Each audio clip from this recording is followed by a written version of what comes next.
Welcome, villagers, to the village hidden in the stories. I'm your guide, KAGE, the creator and author of all the what-if stories you see on this channel, with your awesome suggestions, of course. I write, edit, and produce every story you hear, so if you're wondering who made it, it's me. I hope you enjoy today's video. Be sure to leave your what-if ideas in the comments and subscribe if you're new. Today's story is What If Naruto Was in Avatar: The Last Airbender Part 2. I hope you like this, and hopefully you all will want me to continue this story. It's really up to the views, so hopefully my count goes back to normal.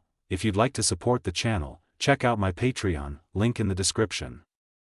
For just $5, you can get early access to full-text transcripts, thumbnails, ad-free videos, and updates for my what-ifs. Now, without further ado, let's jump into this what if. Part 2, Joining Forces. A year. For a year, Naruto wandered the world, crossing borders, mountains, and oceans. Whether it was the Fire Nation, the Northern Water Tribe, or deep into the Earth Kingdom, he went, searching. For a long time, he didn't even know what he was searching for. But earlier this last month, it finally clicked. He was looking for the Avatar. Maybe to find his friend again, or someone who could even begin to understand him, after everything, after Toph. He was still mad at himself for that, leaving without a word, disappearing like a shadow. If Toph was angry, he wouldn't blame her. She should be. He didn't deserve her forgiveness, not yet. But even so, he knew they'd see each other again. He wouldn't have left if he wasn't sure of that. Since then, Naruto had grown, physically, mentally, spiritually. Like he told Wan, he'd had to grow up fast. Wandering alone only sped it up. Samahata remained at his side, guiding him, sparring with him, and helping suppress the fox spirit's power that still stirred inside. His chakra had deepened. His control, sharper. His instincts, colder. His body was stronger, and his jutsu more refined. He was no longer just surviving. He was learning how to live again. Now, his journey brought him far south, near the frozen poles, where he believed the Southern Water Tribe hid beneath the snow and wind. He had pieced things together on his own, combing libraries, listening to whispers, digging through forgotten lore. The Avatar, a powerful airbender, had disappeared 100 years ago. Not reborn. Not found. Vanished. Naruto studied the cycle, air, water, earth, fire, and realized something didn't add up. The air nomads were gone, wiped out by the Fire Nation. So why hadn't the Avatar returned in a new form? The answer, he guessed, was simple. The last Avatar hadn't died. A prodigy, maybe. A child who learned what he was too soon, and ran. It made sense. He would have done the same, back then. Naruto mapped out the air temples and calculated where a frightened young monk might go. The northern, eastern, and western temples had no clues, no signs. He'd checked the glaciers in the Earth Kingdom too, nothing. But the southern air temple, that one had historic ties to the South Pole, specifically to the Southern Water Tribe. A century ago, it wasn't just a connection, it was a route, often traveled. If the boy fled, scared and overwhelmed, he would have run south. Hidden in ice, just like Naruto had once been sealed. And if he was wrong? Then maybe it was time to stop searching. But he had a feeling, that itch in his chest again. The same one he felt when the seal first cracked. The same one that kept him around Toph, the same one that hadn't let him die. The Avatar was out there. He just had to reach him first. Katara stirred the seal meat stew, watching the ripples dance across the surface as the pot simmered. The fire pit crackled at the center of the gathering, its glow casting soft shadows over the bundled elders and restless children. Behind her, half the village had gathered, wrapped in furs, murmuring quietly, letting the flames ward off the creeping chill of the southern night. Her brother stood beside her, arms crossed, eyes locked on the stew like a predator watching prey. Katara frowned. She recognized that look, she'd seen it too many times already this week. As Sokka leaned in, inching closer with suspiciously innocent hands, she smacked the back of his knuckles with the ladle. "Ow," he hissed, stumbling back and rubbing at the growing bruise. He scowled at her. Was that necessary? "Women and children first," Katara said coolly, not even sparing him a glance. "We've been through this." Sokka grumbled, turning away. "I just turned 15, that should count for something." Katara finally did glance over, lifting the ladle like a royal scepter. "Didn't you scream all last summer that turning 15 made you a true warrior of the water tribe? Strongest ever, I think were your exact words." Sokka let out another groan, slumping further into his parka. He hated when she used his own words against him. She loved when he hated it.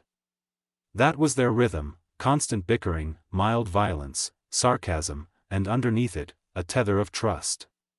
But even in this moment, Katara felt the weight of something deeper. Their father was gone, had been for years. She often questioned why she had to be the responsible one out of the two. Sure, Sokka was the warrior, but she had helped the women of the tribe do most of the daily task, while Sokka tried his best to train the children to be warriors. A quiet sigh escaped her lips as she went back to stirring, chasing away the annoyed thoughts. She didn't mind helping, not really, she just wished she had a little more freedom, a little more life. She wanted to see the world. She knew that now, and yet, here she was, held tight by war and duty and ice. Her thoughts vanished as murmurs spread through the crowd. Voices began to rise, a ripple of unease moved through the gathered villagers. Whispers of curiosity, concern, then all eyes turned in the same direction. Katara glanced up, confused, the stew suddenly forgotten. "Sokka," she said, her voice low and urgent. "Come here." He didn't hesitate, spear in hand, his expression serious now. He stepped beside her again. "What's going on?" she asked. He squinted out into the swirling snow beyond the firelight. The storm was picking up now, winds curling like fingers around tents and fur cloaks. "Someone said they saw something out there," Sokka muttered. "Could be a man, could be a beast, I think it's Fire Nation." Katara frowned, her brow furrowing as she stepped forward beside him, eyes scanning the dark. The snowstorm was heavy, but not unnatural. Still, she could feel it, something was out there. Something different. It only took a few seconds for the figure to emerge through the storm, small, thin, and definitely not an adult. Katara squinted. Younger than most in the village, maybe a little shorter than her, but definitely someone. The atmosphere tensed like drawn bowstrings, even the elders stopped murmuring. Children were pulled behind legs. Sokka was the first to move. Stepping out in front of the firelight with his spear raised. Everyone else stepped back. Everyone except Katara. She stayed beside her brother, though he instinctively held out an arm to keep her behind him. Through the swirling snow, the figure stepped forward, tan-skinned, blue-eyed, wrapped in colors that didn't belong. His hair was bright yellow, almost golden in the firelight, and messy like a windswept flame. Most striking of all were the faint lines on his cheeks, 3 marks on each side, whisker-like. Like some strange hybrid between a snowcat and a tigerdillo. He looked young, younger than her maybe. But there was something worn about him too. A stillness behind his soft, guarded smile. His clothes were strange. At first glance they looked Earth Kingdom, short-sleeved shirt with intricate designs, baggy pants, a half-cloak draped around his waist. But the colors were all wrong. Orange with black accents on the shirt. Black and gray on the pants. His cloak was a dark black, fashioned around his waist. And around his wrist was some kind of bracelet, if you could call a coiled band of spikes a bracelet. He didn't look threatening. He looked different. Katara's instinct wasn't to draw a weapon, it was to greet him. She gently pressed down Sokka's spear. Sokka shot her a sharp look. Katara, just wait. Her voice was calm, but firm. Something about this boy wasn't dangerous. Or maybe it was, but not in the way that needed a spear right now. The boy stopped a few feet away, blinking against the wind. His face was soft but unreadable. Sokka raised his spear again, stepping forward. All business. Who are you? Why have you come to our tribe? Are you a spy for the Fire Nation? The boy didn't react to the first two questions. But when spy was mentioned, his head tilted slightly, and he muttered under his breath, "Why does everyone think that?" Katara felt something shift in her chest. This wasn't a soldier or a threat, this was new, really new. A stranger, yes, but something else entirely. She stepped forward, hands up in peace. "Sorry about him," Katara said, offering a faint smile. "We don't get visitors, like ever, so people get a little intense." The boy didn't look offended, just tired. He gave a small nod. "That's understandable, don't worry, I'm not here to cause trouble." Katara raised an eyebrow at that. She wanted to be kind, but she also knew they had to ask something. Just, not like Sokka did, much calmer. "Then what are you here for?" she asked. The boy paused. That hesitation made her instincts sharpen just a little more. But after a few seconds, he gave a casual shrug. "That depends on who I'm talking to." Katara folded her arms. "What's that supposed to mean?" "It means," he said evenly, "I'd rather speak to someone in charge before saying anything I might regret." She didn't drop her guard immediately, but she didn't tense up either. Rationally, it made sense. If he had stumbled into some random village, maybe he didn't want to spill everything to the first kid who asked. That didn't make him a threat. Eventually, she let the suspicion fade and softened her tone. "Well, if that's all, I can help with that." Sokka's head snapped toward her. "What are you doing?" he hissed, grabbing her arm. "Being nice to our guest," she answered plainly, already turning to head toward her grandmother's tent. Sokka let out a deep sigh and looked back at the boy, still standing quietly against the storm like he belonged there. "What's your name, kid?" The boy's lips curled slightly. "Naruto," he said. "Naruto Uzumaki." The next morning came quickly. The storm had passed, leaving behind a world blanketed in soft, fresh snow. The sky was clear, the sun dull and low, but there was a kind of quiet peace in the village. The kind that felt like it could crack at any moment. Katara wrapped her arms around the bucket of water as she trudged through the snow. Chores, again, always chores. The usual rhythm of her life hadn't changed, not even with a stranger now sleeping in the guest tent near the center of the village. Still, her thoughts drifted back to him. Just a boy, barely older than her, showing up out of nowhere with that strange cloak and the even stranger look in his eyes. Quiet, calm, but tired. Like he'd seen more than most grown men in the tribe. She didn't know what Gran and he had talked about, but something about the way her grandmother had looked at him afterward told her it hadn't been small talk. She didn't know why she cared so much. Maybe she just wanted to know more. To feel like the world was bigger than this small patch of ice and snow. A part of her, it annoyed her to admit, just wanted to hear a story that wasn't hers for once. Katara sighed, adjusting her grip on the bucket. Snow crunched behind her, she didn't even need to turn around. That was Sokka's stomp, heavy and annoyed, probably about to say something she'd want to ignore. "Let me guess," he said, walking up beside her, arms crossed like he was trying to look more mature than he actually was. "You're thinking about talking to him, aren't you?" Katara rolled her eyes but didn't stop walking. "Morning to you too, Sokka." "I'm serious," he said, falling into step beside her. "That kid's suspicious. Nobody just walks into a storm like that unless they're running from something, or spying, or both." She stopped and turned to him with an unimpressed look. "You mean like the time you said the penguin was definitely a Fire Nation agent because it knocked over your stew pot?" Sokka blinked. "That was different, that penguin was looking at me funny. Katara smirked but didn't let him distract her. We don't know anything about him, you're right, but that doesn't mean he's dangerous. Exactly, Sokka jabbed his finger at the air like he'd made a point, even though he hadn't. We know nothing, which is why we should treat him like a potential threat. She raised an eyebrow. So now you're the village defense commander? I mean, unofficially, he gave a half-hearted shrug, trying to look important while still clutching his old spear like it actually gave him authority. The elders trust me. Katara gave him a knowing look, they trust you to carry buckets. Sokka scowled, but she cut him off before he could whine again. Look, she said, voice softer now, maybe he's hiding something. Maybe not, but he's also just a boy, about my age, wandering alone.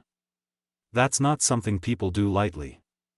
Sokka was still suspicious, but she could see him hesitate for a second, only a second. And that's all she needed. So I'm going to talk to him, Katara said as she turned again, walking away. Sokka's voice trailed behind her. Wait, what? No, Katara, I was trying to stop you from doing that. She didn't look back, then maybe try harder next time. Katara chuckled to herself at the last comment and made her way toward the edge of the village. She'd asked around, just casually, about where their guest might be. Not because she was curious, not just curious. Anyway. It didn't take long to spot him.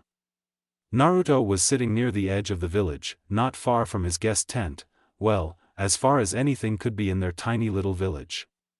He was perched on a raised snowbank, watching the horizon with a strange calm, occasionally glancing back toward the center of the village. Katara approached with a friendly smile. Hey, she called gently. He turned to her, blinking once before offering a small smile of his own, oh, hey. She hesitated a beat, then pushed forward before she could second guess. You only got here last night, so I thought maybe you'd want to walk around, see the village. Naruto didn't answer right away, he just looked back toward the water. Contemplative. I know it's not much, she added, forcing a little chuckle. But it's better than watching the tide go in and out all day. That earned a soft laugh from him. Didn't think anyone noticed I was doing that, you're right, I'm not really doing anything else. He stood up, brushing some snow off his cloak, and the two began to walk in quiet.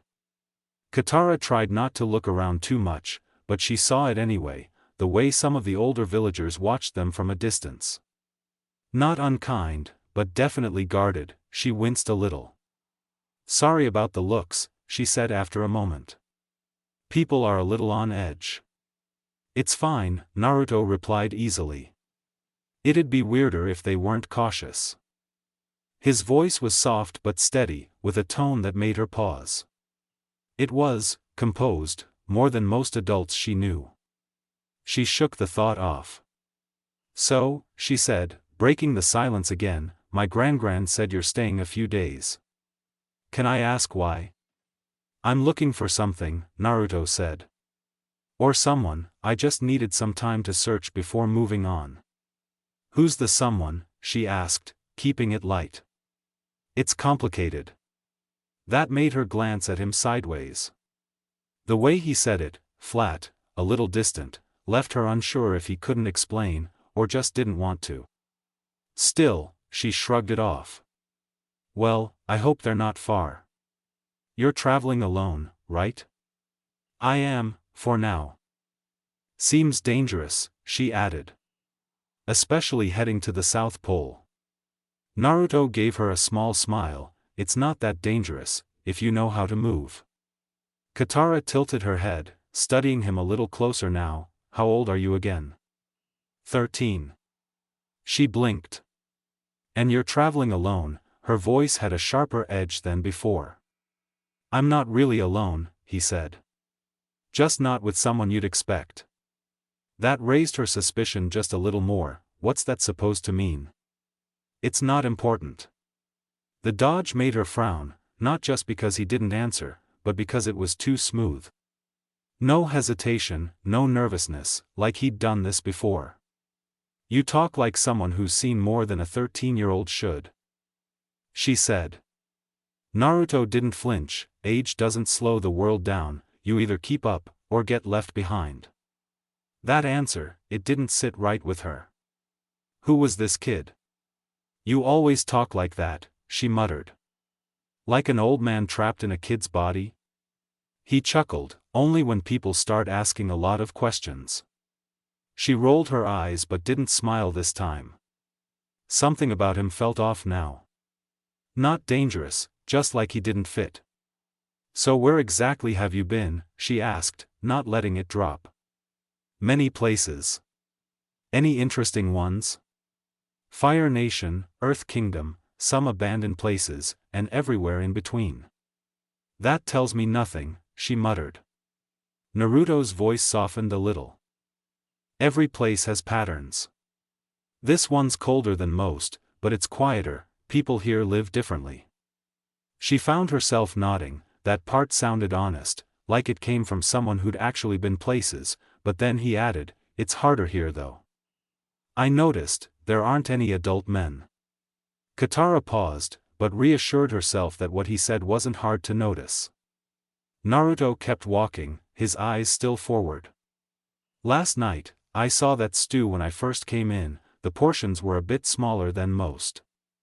And before I arrived there seemed to be many animals out there, plenty for food, but I guess you guys mainly get your meat from fish with no one to hunt. She stopped for a second. Staring at him. You're really observant, she said quietly. For a 13-year-old. He looked at her. I had to be. She didn't respond, her arms folded a little tighter into her sleeves as she walked beside him. He notices everything, she thought, but says almost nothing. You said you were looking for someone, she said again. But never who. It's not someone I've met, just someone important. Important how? I'll know when I find them. Katara scowled. And there it was again, that same frustrating vagueness. The way he wrapped half-truths in calm tones and easy smiles. Well, it was a nice walk, Naruto started, I'm gonna head to my tent, even if it's not dark I need a bit of rest. The girl gave a slow nod, watching the boy walk away while her steps slowed. Katara's mind was starting to catch up with everything he said, all the pieces, but no picture. He seemed kind, and calm. But the longer they talked, the more it felt like a performance. Honest in parts, but hiding something bigger. As she walked away, she could feel it, that unease pressing into her chest like frostbite. She didn't know what it was exactly, his calmness, his maturity, his questions. Or the way he never asked too much, but always gave too little. But something wasn't right. And she was going to find out what. Katara set off to find her brother. As much as she hated to admit it. Sokka was the only one who might actually help her make sense of what she was feeling. Midday came and went before she finally spotted him, out by the water's edge with his fishing spear in hand, probably trying to bring in a little extra food for the village. Normally, she'd appreciate that. Right now, she didn't care. What she needed was someone to talk to. Someone who wouldn't just smile and dodge her questions. Someone who could help her figure out what, exactly, was off about the boy with the strange eyes and stranger words. Sokka looked up as Katara approached, his shoulders tensing before she even spoke. He gave her a look, half smug, half annoyed, and jabbed his fishing spear into the snow beside him. Well, he said. How'd your little chat with Skyhair go? Katara blinked. Skyhair? Yeah, Sokka said with a shrug. I've never seen anyone with yellow hair before, it's not snow-colored, it's not dirt-colored. Closest thing I could think of is the sun, or clouds, you know, sky stuff. Katara stared at him for a second, then huffed softly, you're so weird. Sokka raised an eyebrow, and... Katara looked away, brushing her fingers along the edge of her parka sleeve before finally speaking. I don't know. I thought he was just quiet, maybe tired, but now, she sighed. now I'm starting to think you might have been right. Sokka's eyes lit up with satisfaction. Told you so. Katara glared at him. You just had to say it, didn't you? Hey, if I don't say it, the universe might collapse. She grumbled under her breath. He's just so infuriating. He gives answers that sound like they mean something, but then they don't. And he notices everything. Even stuff he shouldn't know. I mean, who points out food rations in a place they've only stayed one night in? Sokka crossed his arms, thoroughly enjoying this. So, what now, we kick him out? Katara hesitated. As much as I wouldn't be opposed to that this time, her tone got sharper as she spoke, spitting the words like she was still mentally fighting that conversation. Gran gave him permission to stay. If we try to send him away, she'll scold us both 6 ways to the solstice. Sokka groaned. Figures. Katara watched the snow crunch beneath her boots. We just need to keep an eye on him. Make sure he doesn't try anything.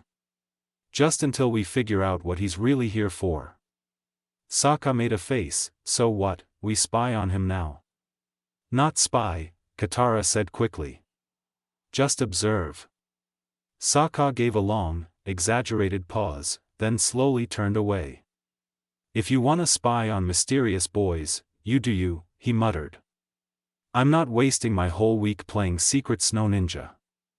And just like that, he walked off, dragging his spear behind him and mumbling something about people with too many questions and not enough fish. Katara stood there, watching him go. The wind tugged at her sleeves. Part of her wished he'd stayed.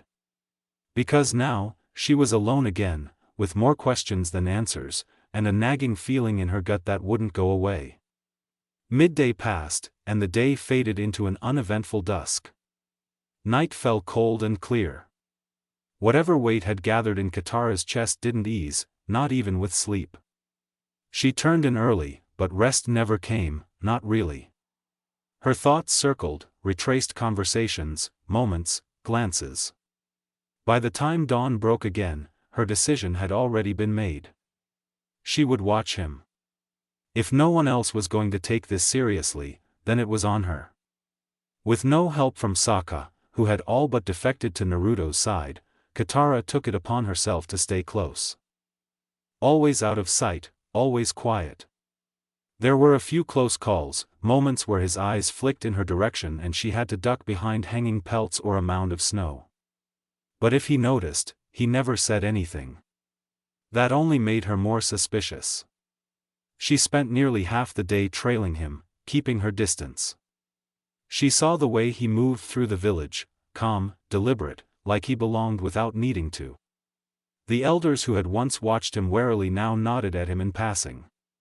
He didn't seek attention, but he didn't avoid it either.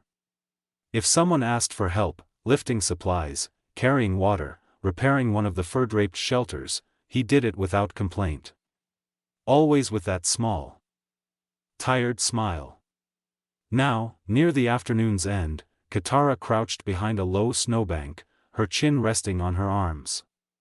Naruto sat with the younger children near the edge of the village, the wind at his back and the sea glittering behind him. The kids were huddled close, hanging on his words. She couldn't hear what he was saying, not from this far, but their laughter rose in bursts, warm and alive in the freezing air. She narrowed her eyes. Helpful, quiet, strong, good with kids. It didn't add up. She didn't know what she was hoping to catch.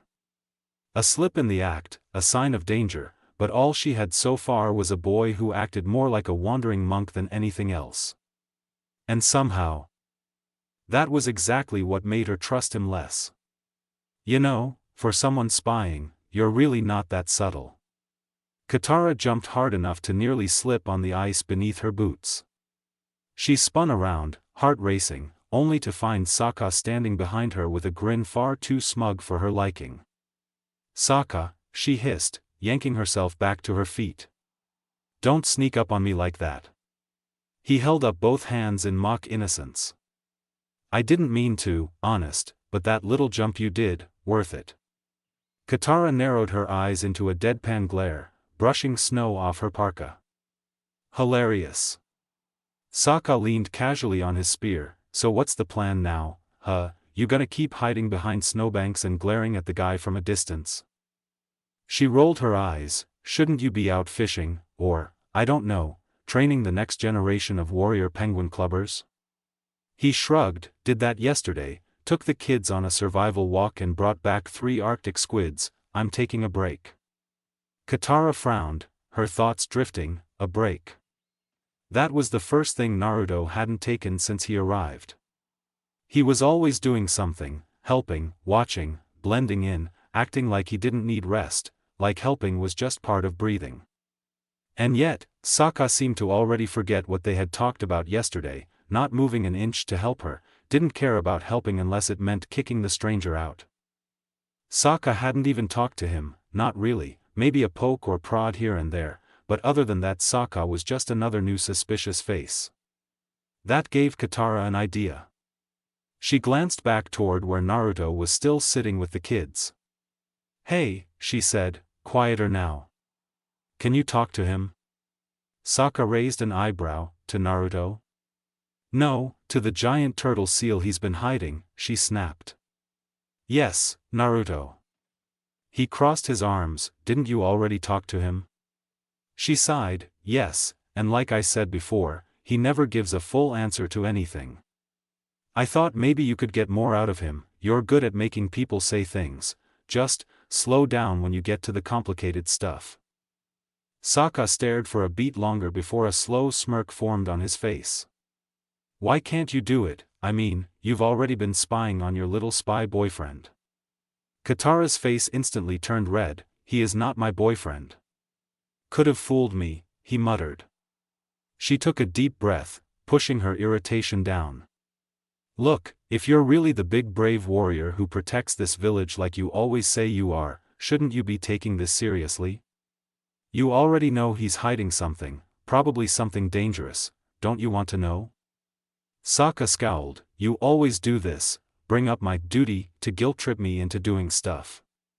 She gave him a perfectly innocent smile, because it always works.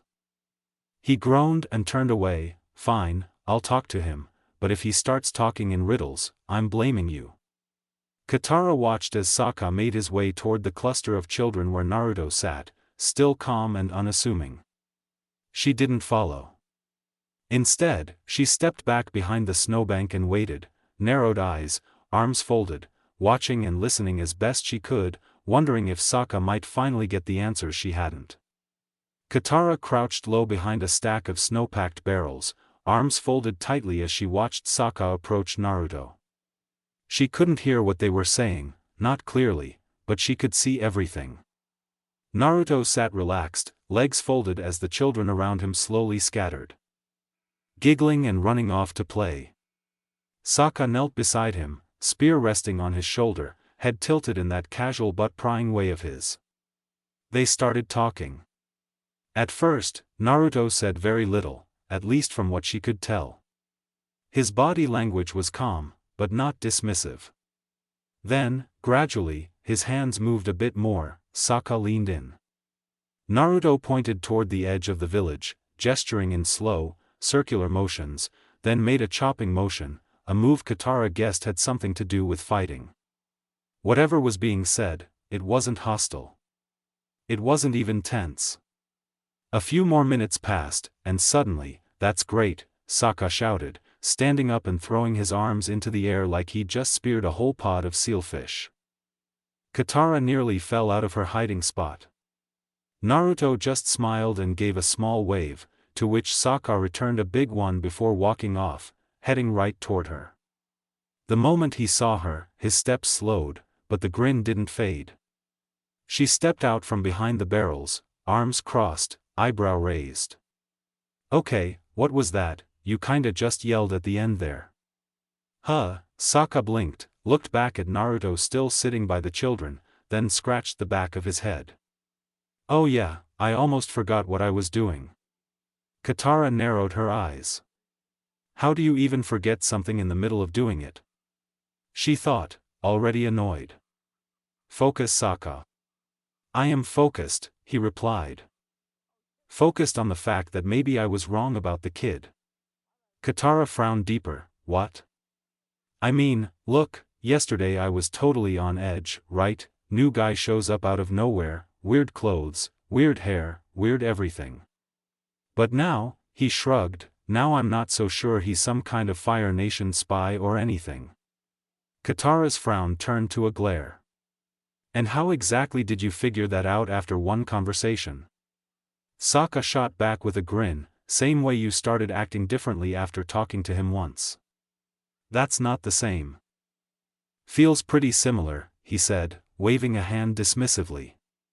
He's kind, like, genuinely.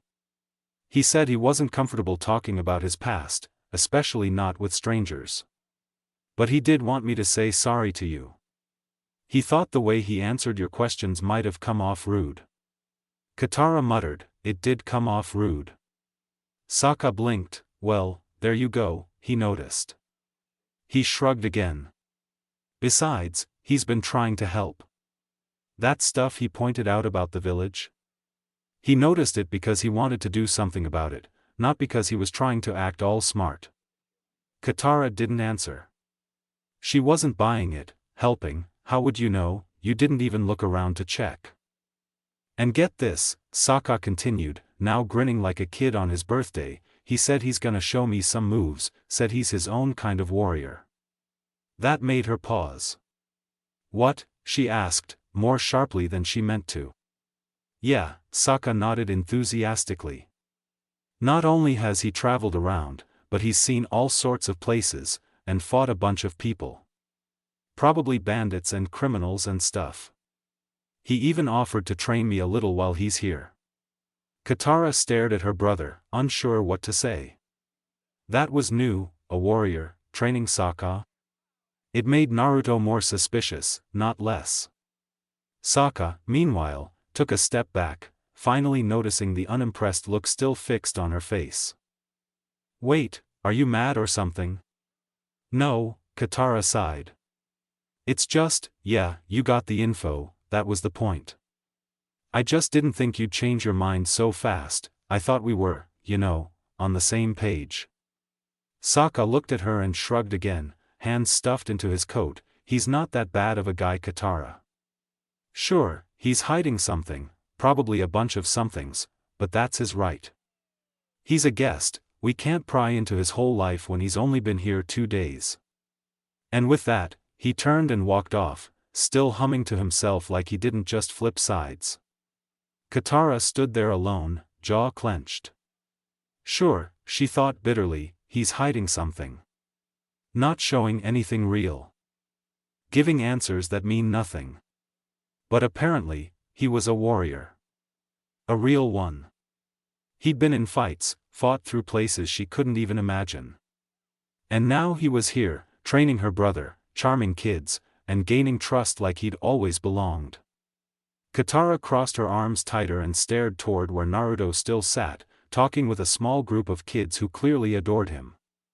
This makes no sense, she thought, none at all.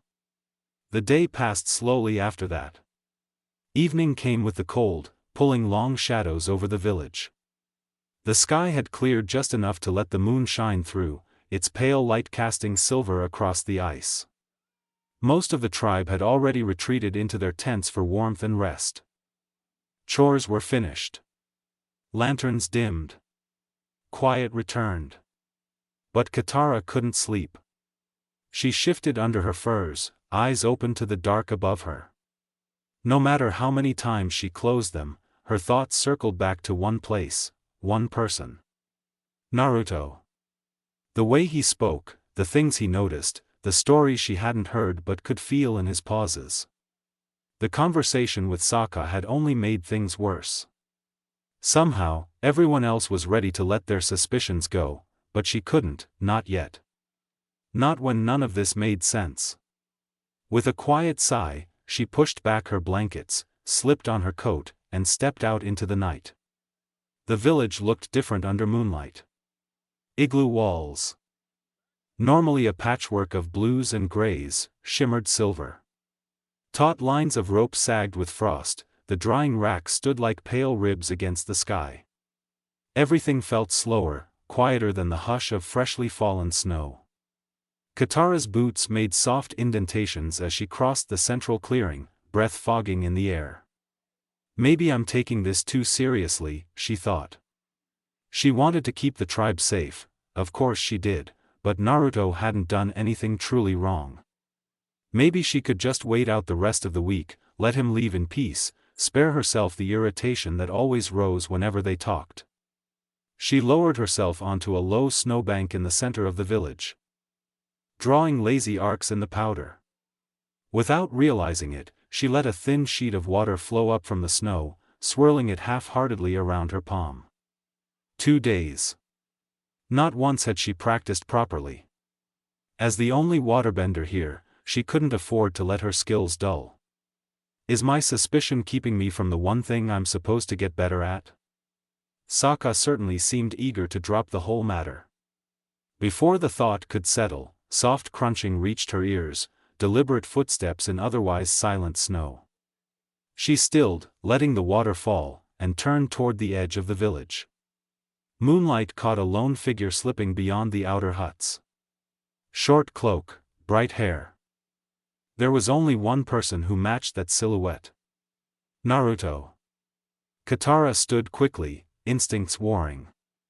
Follow him, confront him, but before she could decide, the boy broke into a run, moving far faster than she'd expected. In 3 heartbeats he was a flicker on the ice, then a phantom on the ridge, then gone beyond the white horizon. Katara's eyes widened. That speed, no ordinary traveler managed that in deep snow. She took 2 hurried steps after him, then stopped cold, heart racing, breath sharp in her lungs. The night swallowed the path he'd taken as if he'd never been there at all. Moonlight glittered on empty ice, and Katara found herself alone with nothing but the sound of her own pulse and the whisper of wind across the darkened village. 2 more days passed. And in all that time, Katara made no progress. She continued watching Naruto, careful, quiet, never letting herself be seen, but whatever truth she was searching for stayed just out of reach. He was helpful, kind, even. He spent his days patching torn clothes, moving water barrels, playing with children who now ran up to him like an older brother. A visitor, a guest, who worked harder than some of the villagers. But none of that told her who he really was. And it certainly didn't explain the nights. Every evening, after the village went still and the stars settled above them like scattered frost, Naruto would disappear. Not every night, but most. He never announced it. He never said goodbye. One moment he'd be around, the next, gone, just like that first night. Katara had tried following, of course. Quiet as she could. But she always lost him past the ridgeline. He moved through the snow like he was made for it, light, fast, almost ghost-like. And always, always out of reach. And then there were the sounds. Not every night, but enough. Far in the distance, booms, sharp cracks like lightning striking ice. Low rumbles that rolled through the cold. She'd freeze every time she heard them, eyes locked on the white horizon, but nothing ever came of it. No smoke, no fire, just sound, fading into silence. The village hadn't noticed. Not really, or they pretended not to. She didn't know which was worse. But she noticed everything, and she hadn't stopped watching. Even now. Katara sat outside the village wall, on a smooth slab of stone half buried in snow, her parka pulled tight around her shoulders. Her legs ached, her back ached, she hadn't slept more than a few hours the past 2 nights. And tonight, Naruto hadn't returned. Maybe that's it, she thought bitterly, maybe he left, and his stay is over, and I'll never get any answers. And yet, a part of her stayed glued to that snow-covered ridge. Waiting. Her thoughts barely settled before she heard the soft shift of snow beside her. Someone was approaching. She turned sharply, ready to scold Sokka again, only to freeze when she saw the familiar layers of fur and the wise, steady eyes behind them. Gran. The old woman gave a soft smile, settling onto the stone beside her granddaughter. Katara blinked, unsure how to respond. What are you doing out here? I could ask you the same, Gran said gently. But I think I already know. The village behind them was dark and still, the only light coming from a few dim torches and the silvery sheen of the moon.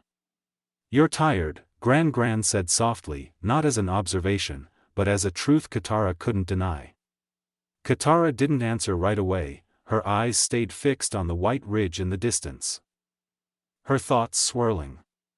I've just been watching, she finally muttered, as if that justified anything. Naruto leaves every night. I thought maybe I'd catch him doing something. Or see where he goes, but I never can, he disappears. Gran hummed lightly, he asked my permission. Katara blinked, slowly turning toward her. What? Before he ever stepped out into the snow, he came to me and asked if it was all right. He told me it was part of his training, something he had to keep up with. Said he wouldn't wander too far. Promised to return every time. That knocked the wind out of her. She had spent 2 nights freezing her toes off, straining her eyes in the dark. And the whole time, Gran knew? I believe he might be a bender, Gran added quietly, not with certainty, but with that same quiet instinct she always spoke from. Maybe not like you, but something close. Katara didn't answer. Her jaw tightened. Then, after a moment, she asked, why does he get to leave?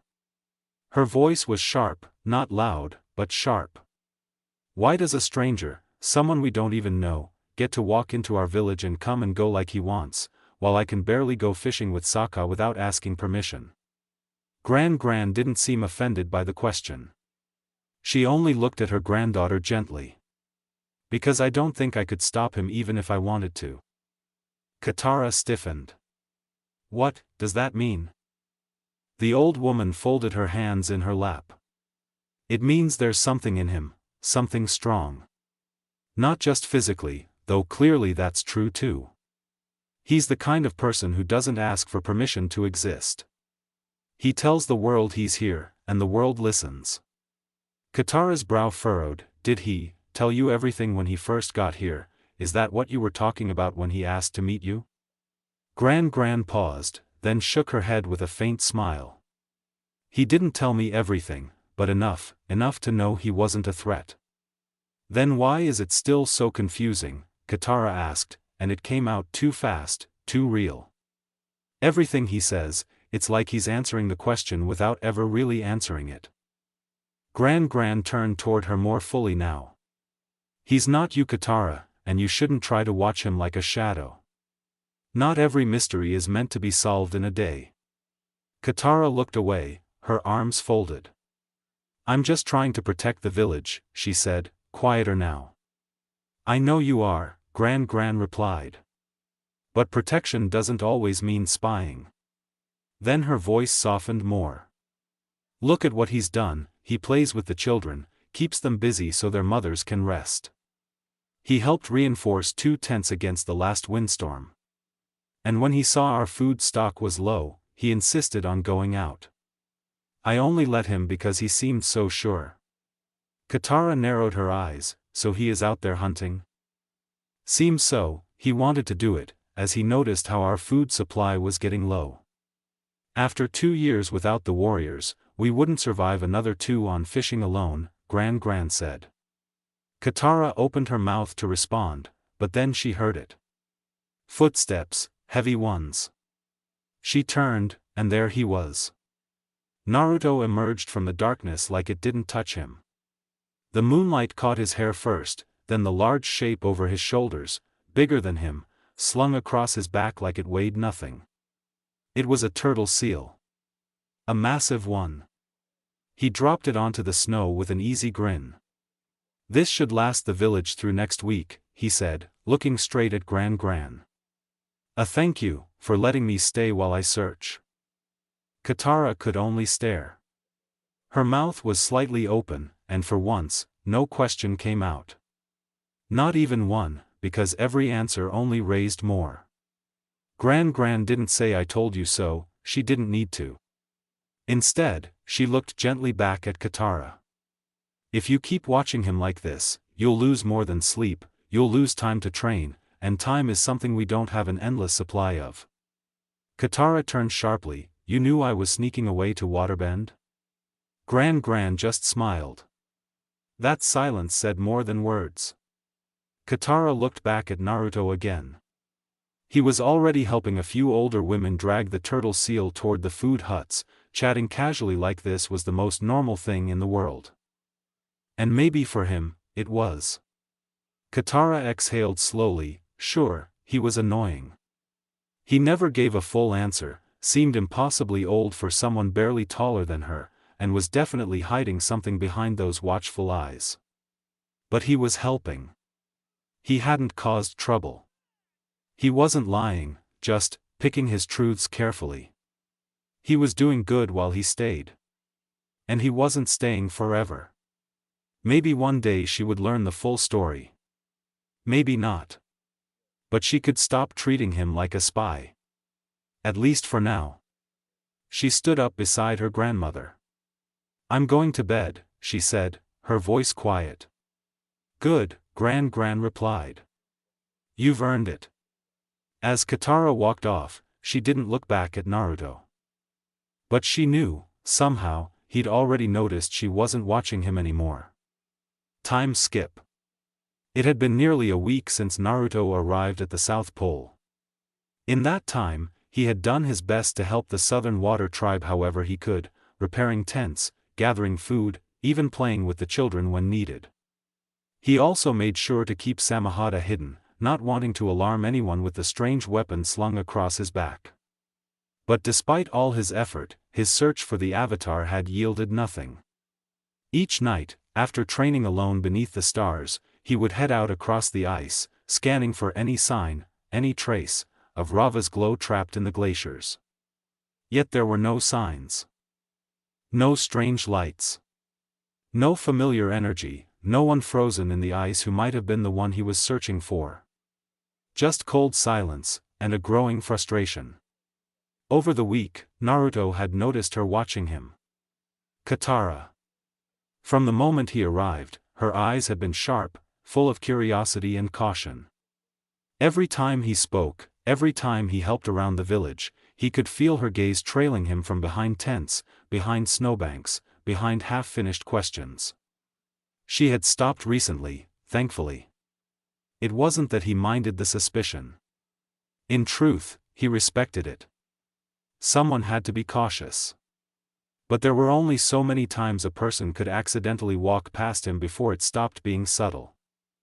Her brother, Sokka, on the other hand, he was different. Sokka was fun, rough around the edges, definitely still figuring out what being a warrior meant, but still fun.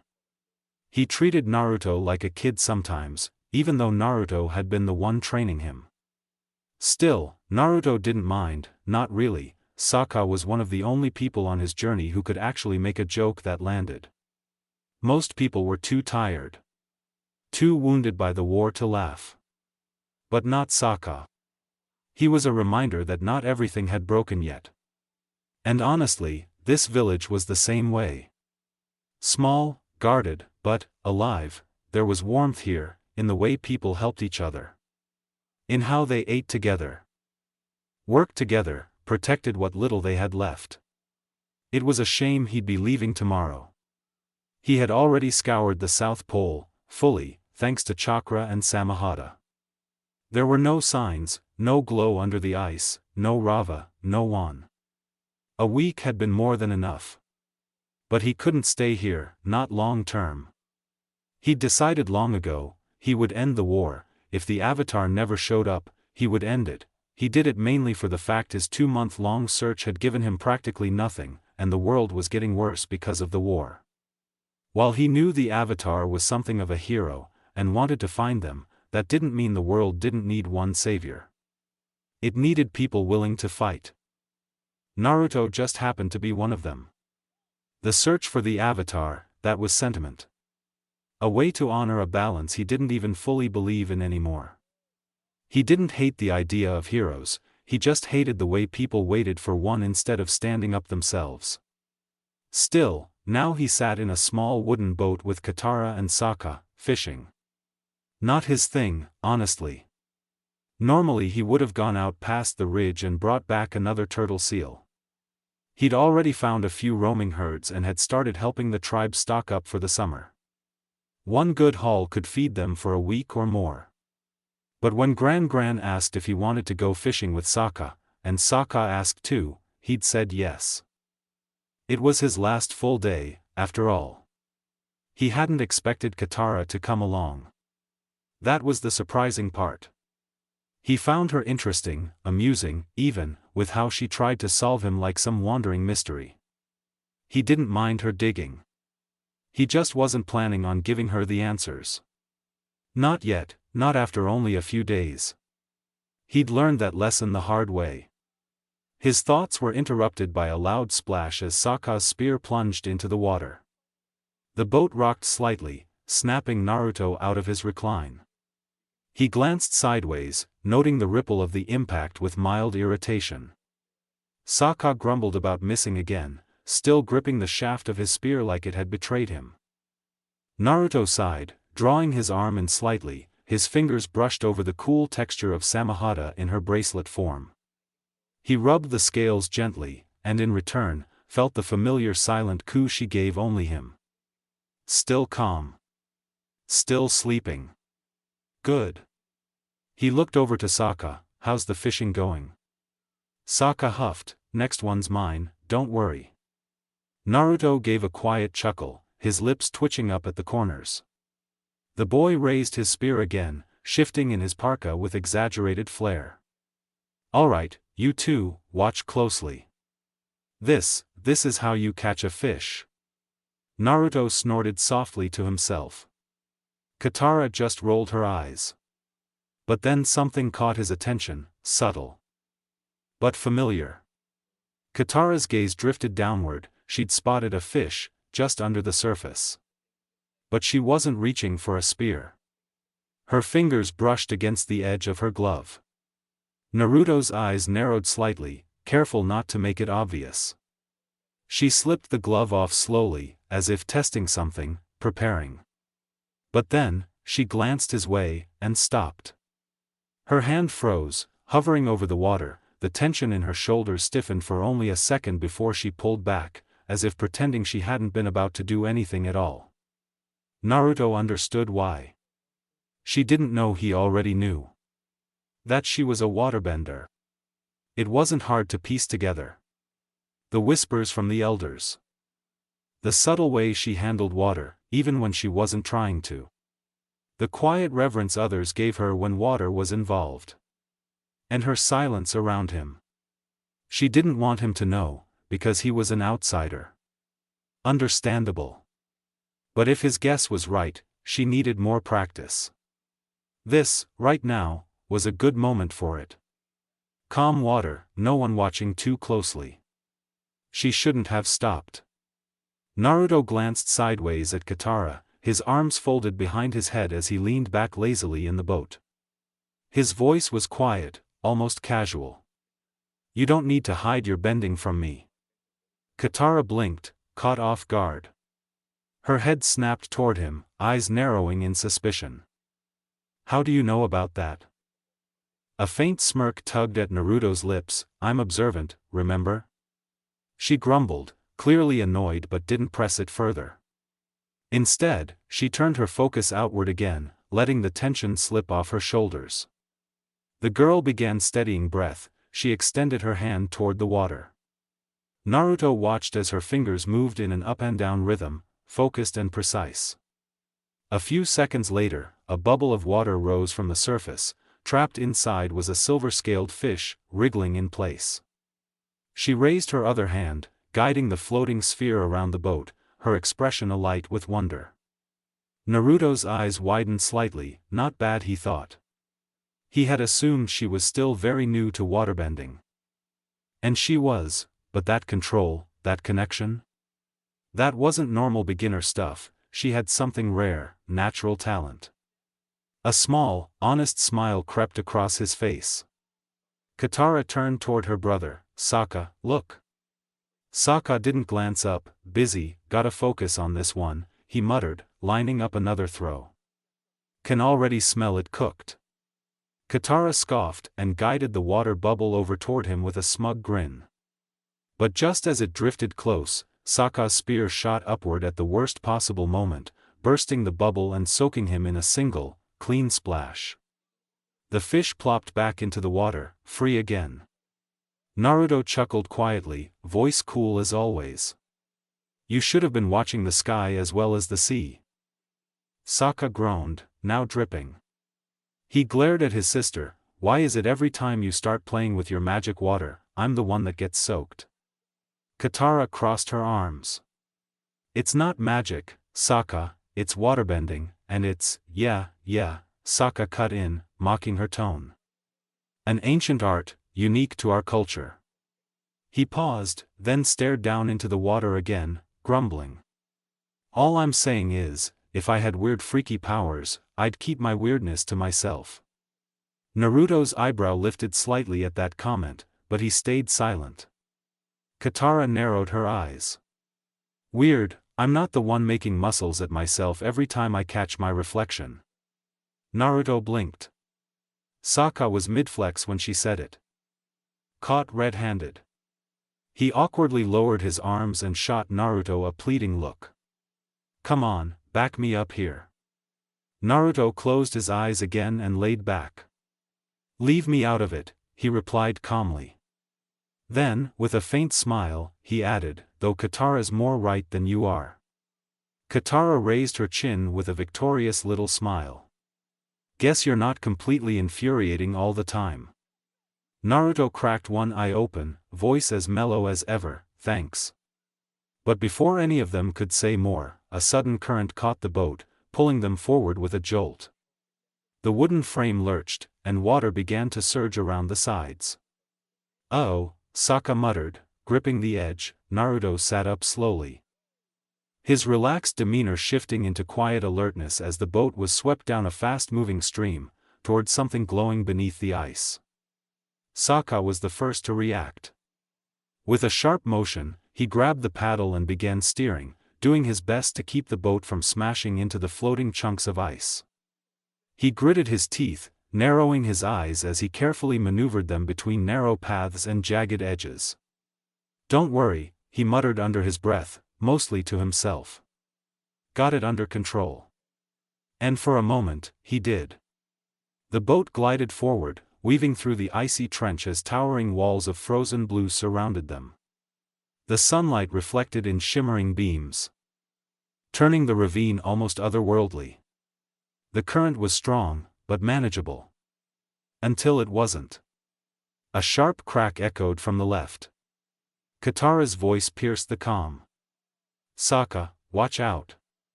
He turned, but it was a second too late. A drifting chunk of ice bumped against the side of the boat with enough force to rock it sideways.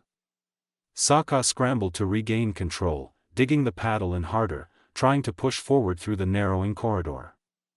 I see it, he snapped, though his grip was tense, jaw clenched. But the ice wasn't done. More chunks floated in faster than he could dodge, some splintering apart on contact, others pushing them further into the narrowing ravine. The water funneled them between two looming sheets of ice, thick, solid, and closing in on either side like jaws ready to snap. Hold on, Sokka barked, paddle flailing for space to steer. But there wasn't time. Naruto's eyes sharpened in a blink, the calm dropped from his expression like a mask falling away. He stood in a smooth, instinctive motion and, without a word, lunged forward. In one motion, he grabbed both Katara and Sokka by their sides, one arm under each of them, and launched them up and out of the boat with practiced ease. His feet landed hard on the nearest ice slab just as the boat behind them gave a sickening groan. The vessel splintered down the middle. Crushed between the glaciers, wooden shards and supplies spilling into the churning water. Katara gasped, staring at the wreckage that had almost been them. Sokka wheezed from Naruto's grip still around his waist. Okay, Okay, maybe not totally under control. Naruto set them down gently on the slick ice. His expression was unreadable, calm again, though there was the faintest trace of concern in his eyes as he looked them both over. "Are you hurt?" he asked, already scanning for injury. Katara shook her head quickly. "No, we're fine, you got us out in time." Katara let out a breath, still rattled by the near-death moment.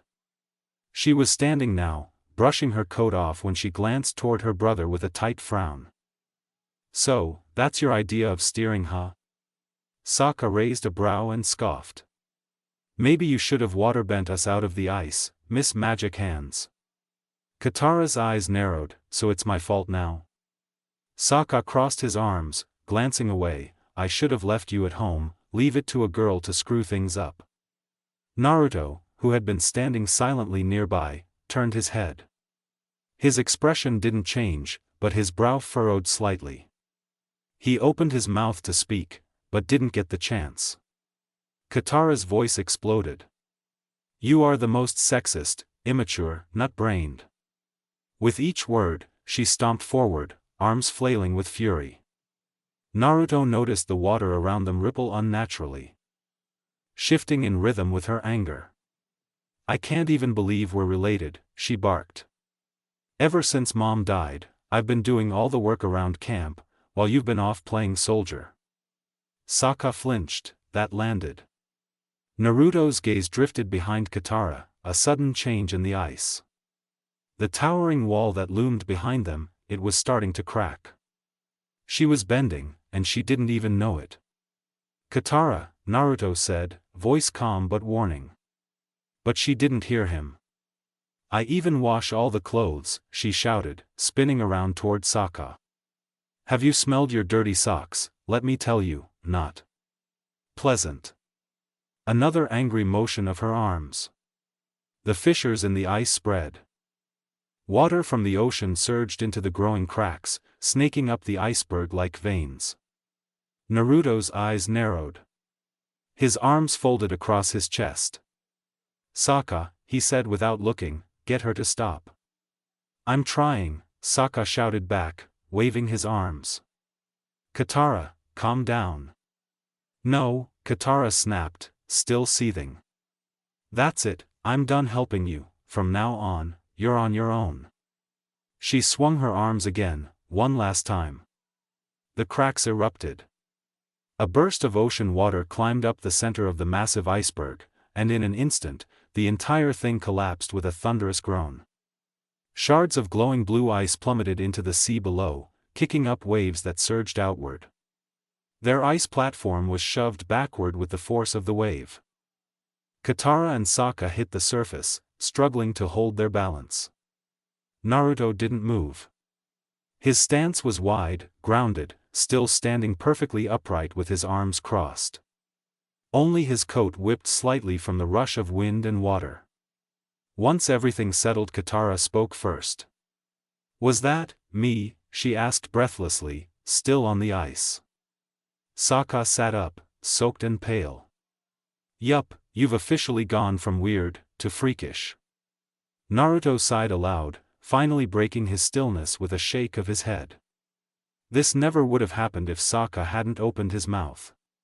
Sure, the kid was fun, but stars, he could be dense. Before he could say anything else, the water below them began to glow. Not the soft blue from before, but a pulse. A slow, steady heartbeat. All three of them went quiet. Naruto's eyes widened slightly, only slightly, but enough.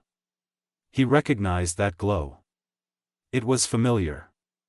Bubbles began to rise from the depths. Sokka scrambled to his feet. Wait, what is that?" Katara stood beside him, silent now, watching.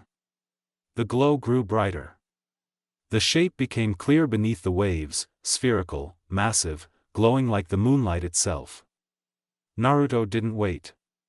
He moved faster than either of them could react, grabbing Sokka and Katara under his arms again and leaping backward. Their ice platform shattered moments later, as a giant glowing orb of ice surfaced from beneath with a mighty rush. It hovered above the waves, round, translucent, with a brilliant light shining from within. Sokka gawked. Oh okay, seriously, how do you keep doing that? But Naruto didn't answer. His eyes were locked on the orb. The glow inside it was not lava, not exactly, but it was close. He could feel it, he knew what it was. Katara stepped forward, eyes wide. There's someone inside. Naruto said nothing. But in his mind, he knew, I finally found you. Naruto stood still for a moment, staring at the orb of glowing ice as steam rose gently from its cracked surface. Without a word, he leapt, hopping across smaller chunks of floating ice until he landed on the larger platform below the orb. His boots touched down with a soft crunch, and he stood there, eyes narrowed, studying the structure. Behind him, Katara and Sokka followed, carefully stepping over the ice with less ease. What are you thinking? Sokka asked, already gripping the club that was strapped to his back again, ready for anything. Naruto didn't look back. I'm not planning on opening it, he said quietly. Yet, he added, almost too softly for them to hear. Katara's brow furrowed. What do you mean yet? There's someone in there, we have to help them. Naruto didn't immediately respond. His gaze stayed locked on the glowing orb, his expression unreadable. Inside, he knew exactly what this could mean, who this was. The glow, the form, the feeling in the air, it was all too familiar. But still. We don't know what happens if we crack this thing open, he said finally, his voice calm but firmer now. This isn't just some frozen villager. There's a lot more going on here than any of us understand yet. Sokka nodded, I agree with the Naruto, that thing could be dangerous. Katara paused, she looked at Naruto, then at the glowing shape inside. Her fingers clenched into fists. Conflicted, before her eyes set with resolve. Without saying a word, she grabbed the club off of Sokka's back. Hey, what are you? Sokka didn't even finish his sentence before she marched forward and began whacking the iceberg hard. The thunk of wood hitting solid ice echoed around them. Naruto said nothing at first, just watched, expression unreadable. But after the third hit, he exhaled slowly through his nose and stepped forward. He moved in front of her, placing a hand out to stop the next swing. Katara, he said, calm and steady. Wait. She glared up at him, frustrated, why are you trying to stop me? The club's not going to do anything, Naruto replied coolly. This ice, it's been here for a long time, too long, it's not gonna break like that. Katara's eyes narrowed. And what makes you so sure? If the club's not enough, then what are we supposed to? She was cut off by the sharp crack of Naruto's fist slamming into the ice. Sokka jumped, blinking, okay, I keep forgetting you're stronger than you look. Naruto stepped back, rolling his wrist as fine spiderweb cracks spread across the ice orb's surface. Then he clenched his fist again and slammed it one more time into the same spot. This time, the iceberg cracked open in a split, sharp and wide, air rushing out in a burst of mist and cold that knocked all three of them back a step. Steam rolled across the surface. Visibility disappeared in a sudden blast of white. Then a beam of brilliant blue light shot skyward, splitting the clouds above and reaching for the heavens. All three of them stared in awe. Naruto's mouth parted slightly, his eyes wide. He'd felt this chakra before. This presence, it confirmed everything. Katara shielded her eyes from the glow. What is that? As the beam faded, a boy slowly became visible inside the orb, unmoving, hovering upright with eyes and tattoos glowing bright blue. Naruto didn't move. Sokka raised his club, startled, but Naruto calmly reached out and pushed it down. Wait, Naruto said softly. Look at his face. The boy's tattoos stopped glowing, his body slumped forward, and with a weak breath, he began to fall. Katara darted forward to catch him, falling to her knees with him resting in her arms. Sokka came in close, already raising a hand to poke the kid in the forehead, but Katara smacked it away gently. "Give him a second," she said, watching the boy's face. His eyes fluttered open, just barely. They locked onto Katara's face. I have to ask you something," he said, voice weak and breathless. Katara leaned closer. "What is it?" Suddenly, like he had a surge of energy, the boy sat up a little straighter, eyes wide and bright. "Will you go penguin sledding with me?" Sokka's jaw dropped. "What?" Katara blinked, stunned, and Naruto, he chuckled. A quiet, low laugh left his throat. He shook his head faintly, the corners of his lips twitching in genuine amusement. The sky above the Southern Water Tribe was soft and pale, clouds trailing overhead like lazy spirits. Snowflakes drifted gently down, melting on warm skin but clinging to thick fur cloaks and windswept hair. Naruto sat alone on the edge of the village, crouched near the base of a snow-dusted totem pole. He wasn't meditating, just thinking, quiet, watching the white sprawl of land and sea ahead of him. Behind him, the faint, distant sound of laughter echoed, Katara and Aang. Gone off sledding with penguins. They hadn't even been gone long, maybe half an hour, but the shift in atmosphere had been obvious. The village had changed again. Or maybe, he just felt it more now. Sokka, after initially dropping his guard when the Naruto first appeared, only for it to harden again. This time that suspicion had simply moved from Naruto to Aang. Watching the way he'd crossed his arms and narrowed his eyes, similarly to the first 2 days he spent here, definitely not trusting the boy, especially not after he had gone 50 feet in the air with a sneeze. And Katara, she'd been drawn to Aang like frost to glass. The way he could bend air, the freedom in it. It lit something in her, Naruto had noticed. The quiet way her eyes followed Aang, not like a spy this time, but like someone who saw a piece of herself in someone else, that wasn't a bad thing. But something about Aang still sat wrong with him, and it wasn't the fact that he had a sky bison, a creature that by all accounts should have been extinct, though he quick realized how it was still here. No, it was something else. Naruto's blue eyes narrowed slightly, gaze settling on the distant ice shelf. Aang wasn't telling the whole truth, or maybe he didn't even know it himself. The way he dodged questions, the lack of any real knowledge about the 100-Year War. His eyes when Sokka mentioned the Fire Nation, confused. Not angry. Naruto had put the pieces together quickly. The time the boy spent in that ice, it meant he had no clue the state the world was in, he didn't understand. Meaning the Avatar was completely lost. But something else gnawed at Naruto's chest. What was he supposed to do now? He'd spent 2 months tracking a presence he only felt in flickers. A remnant of Rava, a sense only he could still detect. A part of him had known who he would find, even if he didn't want to admit it. The Avatar, the world savior, the one chosen to bring balance. Now he had found him. And yet, Naruto's hands curled slightly, resting on his knees. Where does that leave me? He'd always told himself that if he found the Avatar, he'd help. That it was his duty.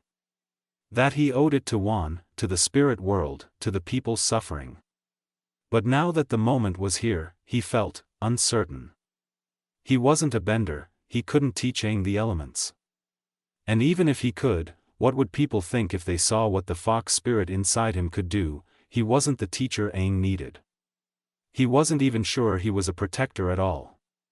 Naruto sighed quietly, then stood. His breath curled in the air, and for a moment, the weight of his past sat heavier than the snow falling around him. He waved silently to a few children playing nearby, kids he had helped these past few days, kids who smiled at him like he wasn't a mystery, and turned away from the village. He walked slowly, quietly. Heading toward the edge of the Southern Water Tribe. He didn't need to say goodbye, they wouldn't understand anyway, maybe it was better this way. The Avatar had returned. And Naruto, he could disappear again. Just like he always had.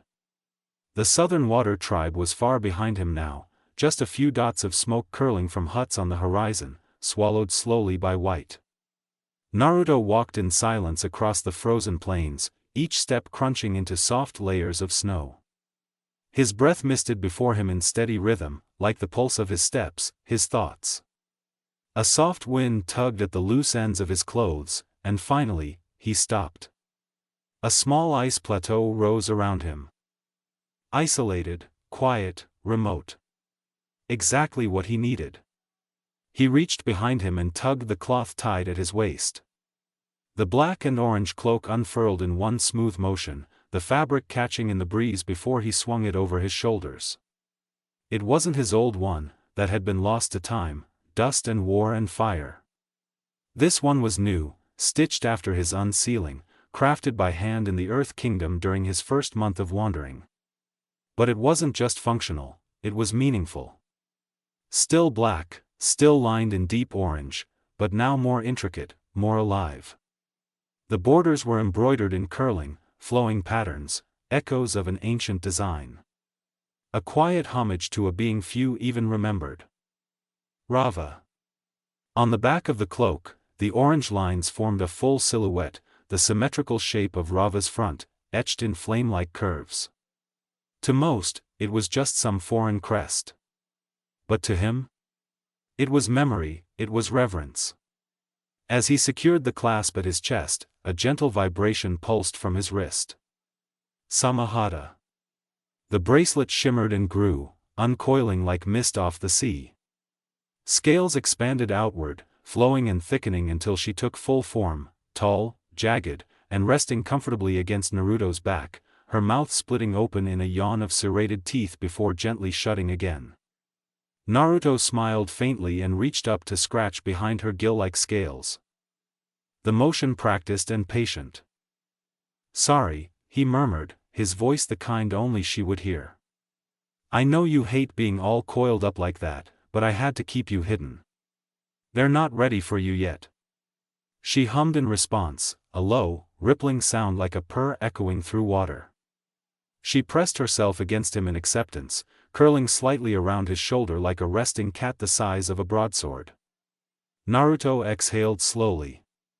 He looked back toward the horizon, toward the village he'd just left behind. He'd done what he said he would, he'd found the Avatar. So why didn't it feel like enough?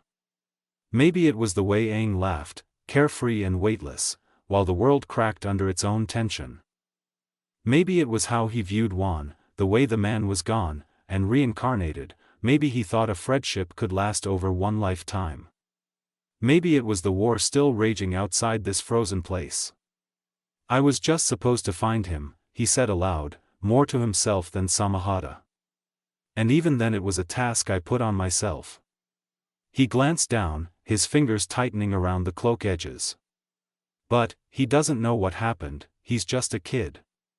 And no one's going to tell him what it really means to be the Avatar." Samahata rumbled gently in agreement, her scales flexing once before resettling. Naruto crouched down on the edge of the icy ledge, cloak billowing slightly behind him. He rested his arms on his knees and let the silence stretch. "He'll need more than bison rides and stories," he muttered. "He's going to see things, terrible things, maybe worse than I did." He paused. "And I know what it's like when no one prepares you." The wind picked up again, whistling between the stone ridges in the distance. For a moment, Naruto let it fill the space around him, his jaw clenched slightly. "No," the word left Naruto's lips like ice on the wind.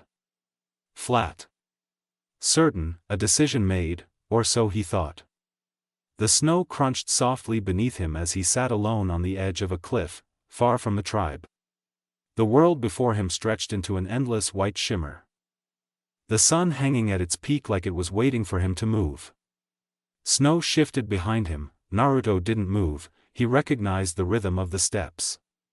Soft, measured, old bones used to hard winters. "Took you long enough," he murmured without turning. Gran smiled gently as she came to stand beside him. "You knew I'd come." "I was hoping I imagined it," Naruto replied dryly. "And miss a chance to make a young fool see reason, never." She settled next to him on the cliff's edge. Her hands rested calmly on her lap, her eyes fixed on the horizon the same as his. "You released the Avatar," she said quietly. "But you still don't know what you're doing, do you?" Naruto didn't know how she knew Aang was the Avatar. Maybe she had learned in the hour he left, but he didn't speak. She continued, "You think letting him go was the end of your part in this story? That now the world can pin its hopes on someone else? But you're wrong." Naruto gave a humorless chuckle. "I'm not his teacher." "Maybe not. But you are something he doesn't have." "Not yet." Naruto looked over with the smallest furrow of his brow. Gran's gaze was unwavering. "You could be his protector, his guide. Wiser than your age suggests, and scarred enough to recognize when another child's carrying too much." Naruto turned away again. "It's not my place. And yet here you sit, in the cold, not moving forward." Her words struck harder than they should have. But Naruto still shook his head, as if resisting something bubbling under the surface. "I can't help him master the elements, I can't teach him balance." Gran was quiet for a moment, then she said gently, "Maybe not, but you can help him survive long enough to learn. And right now, that matters more."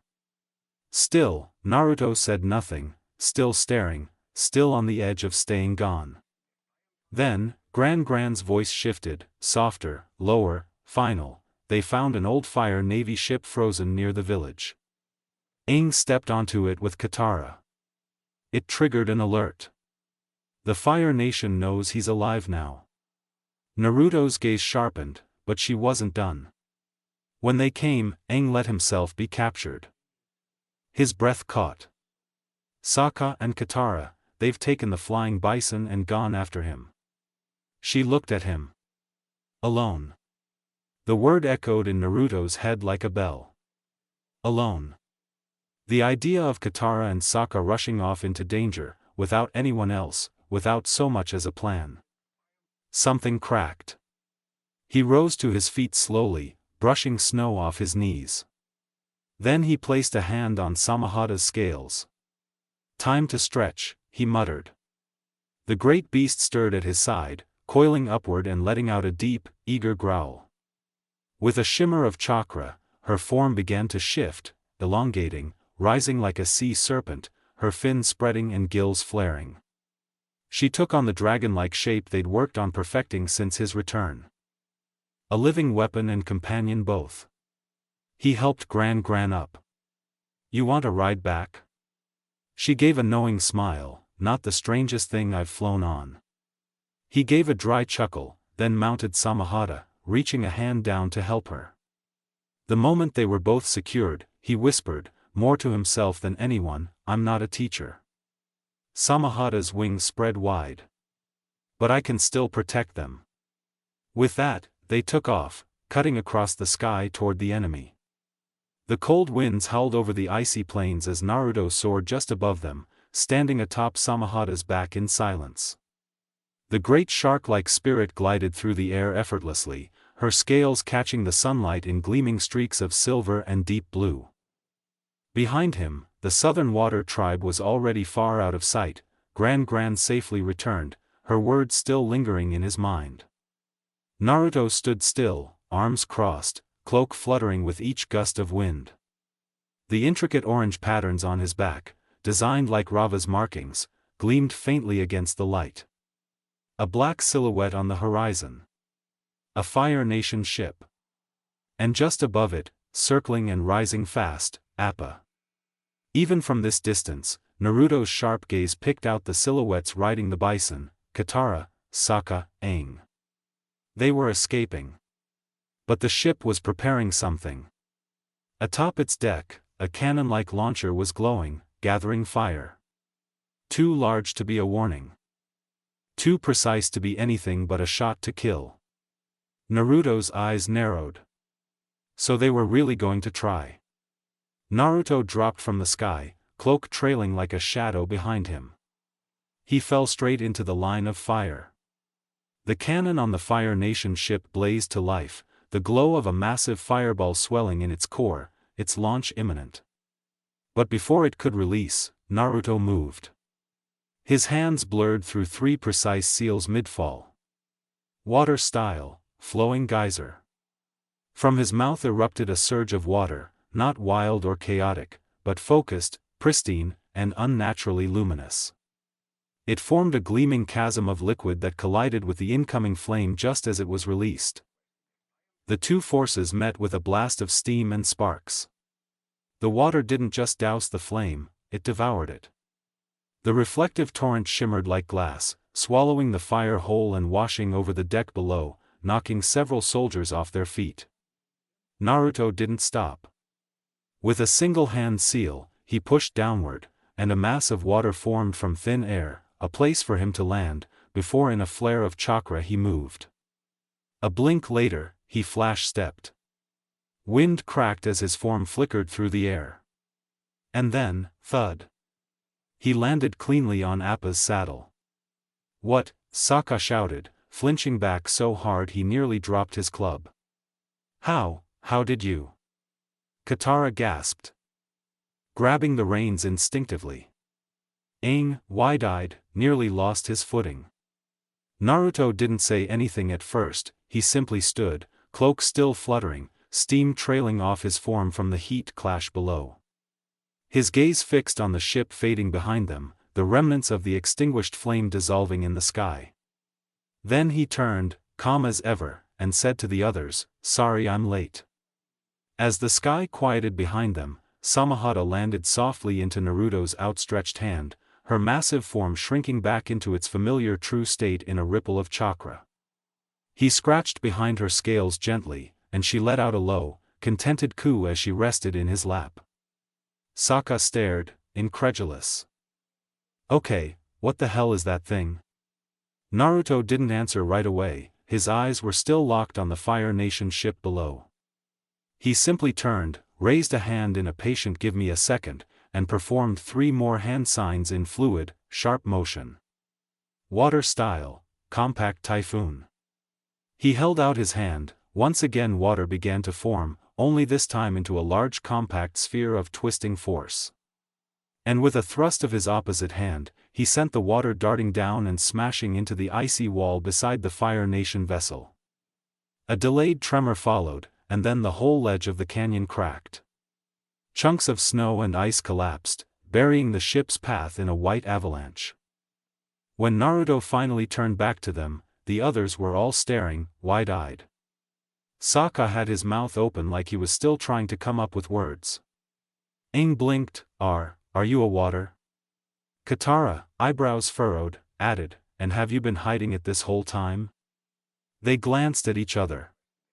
Then back at Naruto. Sokka squinted, "How did you even get here?" Naruto scratched the back of his head, not sheepish, just thoughtful. Gran told me you were flying off to save the Avatar, so I had Samahata here fly me up to catch you." He nodded toward the now dormant spirit blade in his lap. Katara stared, "But what about leaving? You said you were leaving tomorrow." Before disappearing earlier today, her eyes narrowed at that, annoyance and faint hurt. Naruto didn't answer immediately, he looked ahead, watching the clouds pass.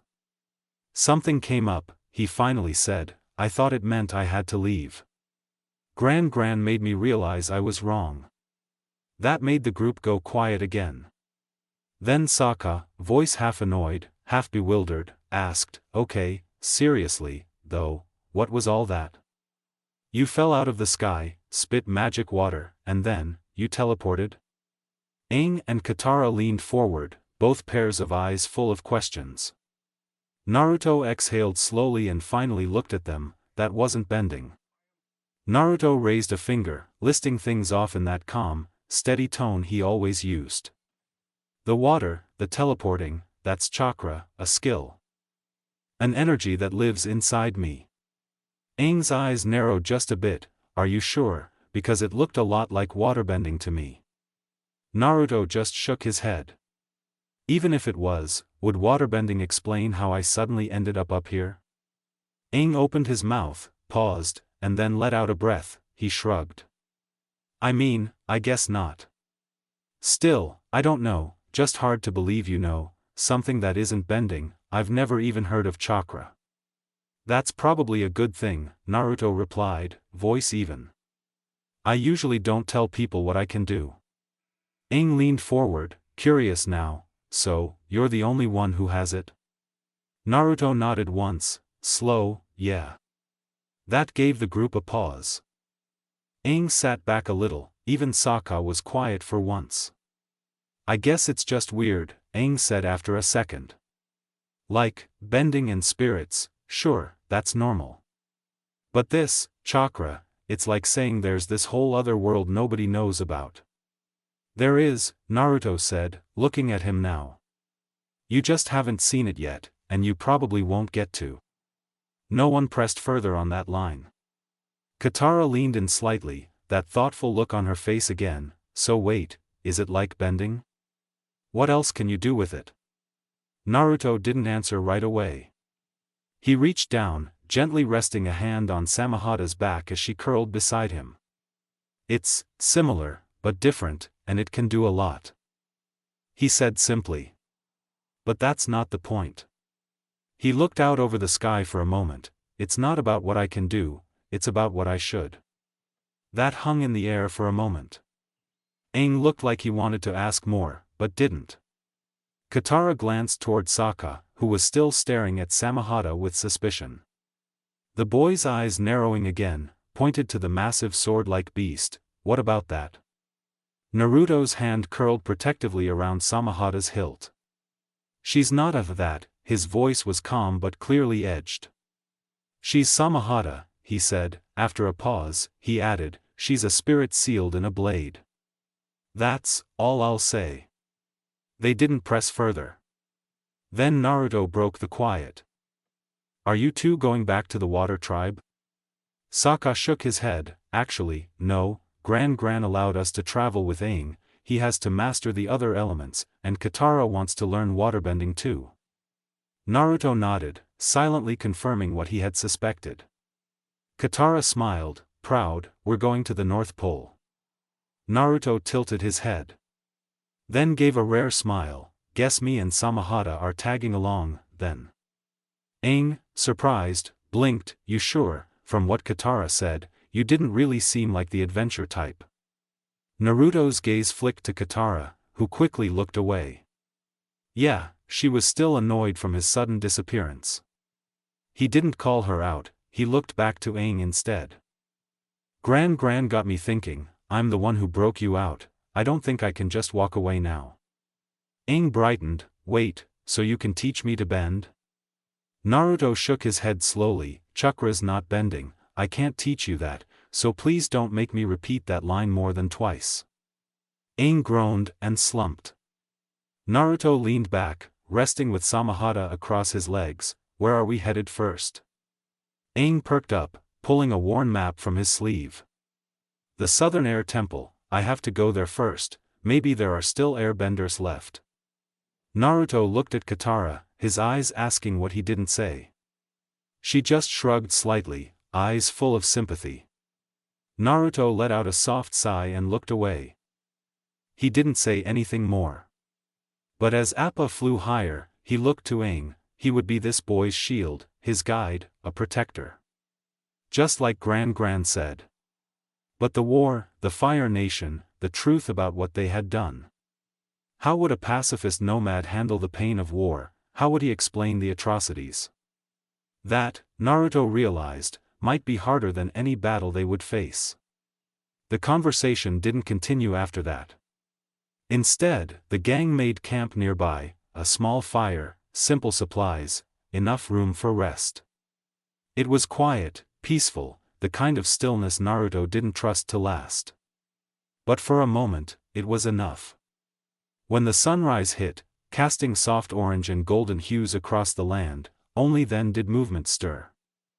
They had a long trip ahead. The Southern Air Temple was close now. And Naruto, he still hadn't figured out how he was going to break it to Aang, about the monks, the temple, all of it. Aang was the first to rise, full of excitement as usual. He moved fast, shaking Katara awake first. She was already folding up her sleeping bag while Aang climbed up onto Appa, looking around. "Wake up, guys," he called out. "The air temple's not far now." Naruto didn't respond. Sokka groaned somewhere under his blanket. "Sleep now, air temple later." There was the rustle of fabric as Sokka rolled over, shifting closer to Naruto's side in the process, a new position that clearly wasn't meant for movement. Naruto, as usual, slept deep when he chose to, not out of laziness, but out of control. He woke when he needed to, not before. Aang, however, had a different plan. With a mischievous grin, he grabbed 2 long sticks from the beach and carefully slid them into both Naruto's and Sokka's sleeping bags like makeshift prickle snake fangs. "Guys," he shouted dramatically. "There are prickle snakes in your sleeping bags." Sokka screamed and tried to hop away, bundled up in his bag, only managing 3 short hops before faceplanting into the sand. Naruto didn't scream, he didn't even flinch. Instead, his hand casually grabbed the stick, snapped it in 2 without even getting up, and slowly rolled out of his bag with a tired yawn. Aang blinked, then laughed awkwardly, tossing aside the other stick. "Hey, you're awake, let's go." Naruto rubbed the sleep out of his eyes before rising to his feet fully. His tone was still low and calm. "Why are we getting up this early for the air temple? It's only about 5 miles away." Aang blinked. "Wait, how do you know that? I didn't show you the map." Naruto paused as he reached for Samahata, strapping her onto his back. "I've traveled around, a lot." That was all he offered. Aang seemed satisfied enough with that and moved to help Katara with the supplies. Within minutes, the group was packed and airborne, Appa soaring high above the world. Just beneath the clouds. The view was beautiful, endless white peaks and distant valleys, sunlight cutting across the ice and stone. But Naruto wasn't looking at the view. He was thinking. Something weighed on him, more than the cold wind or thin air. He gently set Samahata down, letting her rest as she looked around from her seat, and walked toward Katara. There was something he needed to ask. The wind tugged gently at their clothes as Appa soared, the quiet of the open sky only interrupted by the occasional snort from the bison or rustle of fur. Naruto sat near the edge of Appa's saddle, eyes watching the clouds slowly peel back to reveal mountains in the distance, tall, ancient, and still. The southern air temple wasn't far. He glanced to Katara, who sat not too far away, hands resting on her lap, her eyes on Aang, who was cheerfully steering them toward a future none of them had the heart to ruin yet. Naruto didn't say anything at first. He just let the silence sit, heavy and patient. But eventually, he spoke. "So," he started quietly, "how do you think we should tell him?" Katara turned her head, confused. "Tell him what?" "That he might be the last one." His voice didn't shift, calm, grounded, but heavy. Katara's shoulders dropped a little. "I don't know," she admitted. "Just because no one's seen an airbender doesn't mean there aren't any. The war scattered people, they could have gone into hiding." Naruto gave a small nod, not dismissing her hope, but not feeding it either. "Maybe, but I've been to the old air temples. There's no trail, no signs, not even whispers in the spirit world." He paused. "Most likely, he is the last." Katara's lips tightened, but she didn't argue. Instead, Naruto continued. "I don't want him to find that out on his own. Surrounded by ruins." He looked ahead, watching Aang with narrowed eyes.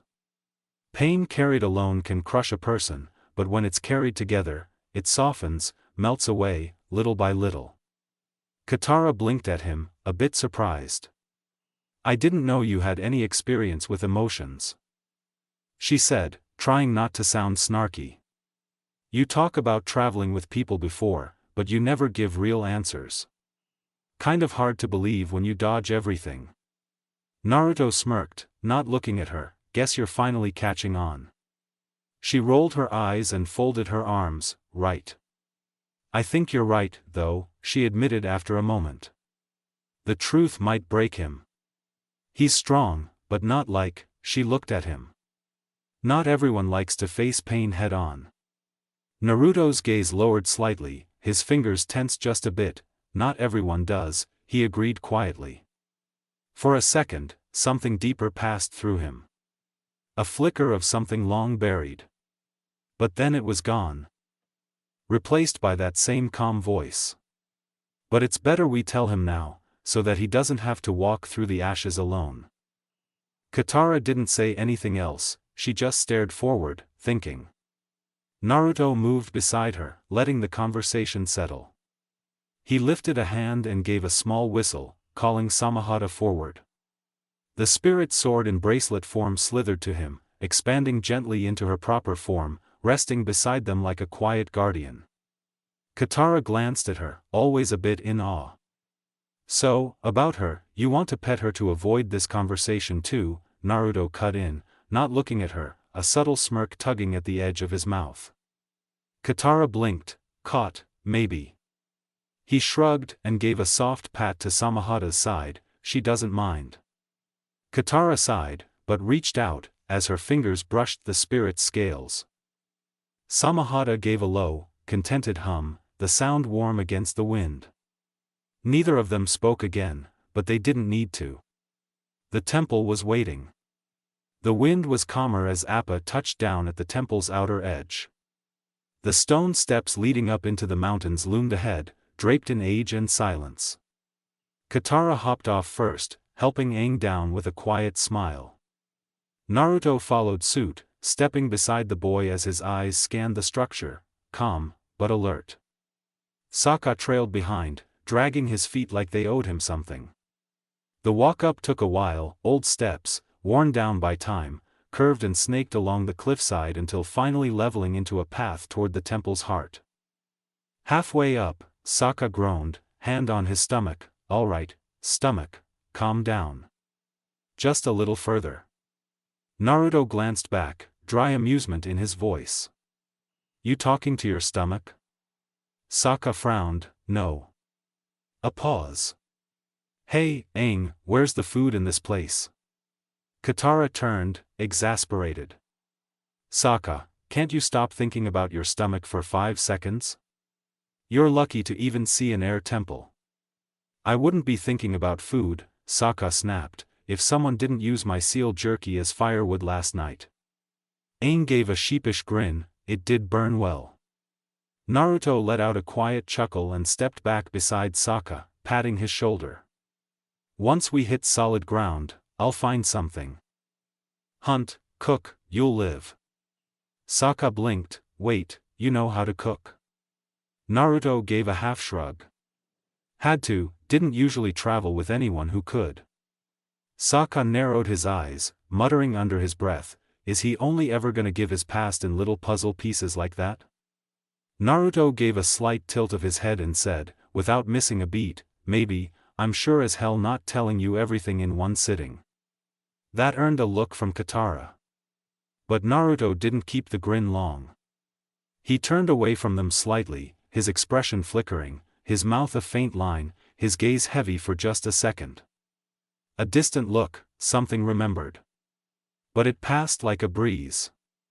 By the time they reached the temple courtyard, Naruto was calm again, eyes scanning the ancient statues carved into the walls, standing still as sentinels. The gang finally made it up the winding steps and into the main body of the Southern Air Temple. Aang ran a few paces ahead, his eyes scanning the structures with a warm glint of nostalgia. "That right there," Aang pointed with a small bounce in his step, "that's the training square. We used to race around the pillars when we were supposed to be meditating. And over there," he spun toward the right, "that's where we used to play air ball." He turned toward a larger stone enclosure, his smile dimming a little. "That's where the bison used to sleep, all of them, and up near the temple peak. Flying lemur nests." Katara noticed the shift in his voice, the way his shoulders dropped just slightly. "Are you okay?" Aang nodded once, but it didn't reach his eyes. "It just feels empty now. This place used to be full of life. Monks laughing, bison flying, lemurs hanging off every ledge." He turned in a circle, taking in the silence. Now it's like the whole world moved on without it. Naruto stepped up beside him and quietly placed a hand on his shoulder. He didn't say anything, he didn't need to. The silence shared between them was enough. Sokka, trying to lighten the mood, nudged Aang with an elbow. So this airball game, think you could handle losing to someone like me? Aang's eyes lit up again. Handle it, I'd welcome the challenge. It didn't take long before a new round was set up, and a few poles were raised. Sokka, confident as ever, climbed up and got in position. He lost. Then lost again. And again. After 4 rounds, he collapsed flat on the platform. I'm starting to think this game is rigged. Aang laughed, gliding back onto the central beam. Anyone else want a turn? Naruto, leaning back against one of the temple pillars with arms crossed, exhaled through his nose. Katara turned toward him, teasing, come on, it might be good for you to loosen up. Naruto gave her a long look, then sighed. 1 round. He stepped forward, Samahata sliding off his back to curl beside the pillar. Aang cheered as Naruto jumped to one of the poles, casually adjusting his balance. He raised 2 fingers, made a quick hand seal, and with a hum of wind, a red-hued breeze spiraled around him, light, fast, and sharp. The match began. Aang's air pushed with joy and skill, Naruto's red wind pushed back with precision. The game ended in a tie. The poles hummed beneath their feet as they landed. Aang grinned, okay, that was awesome. Naruto offered a slight smile, his arms folding again.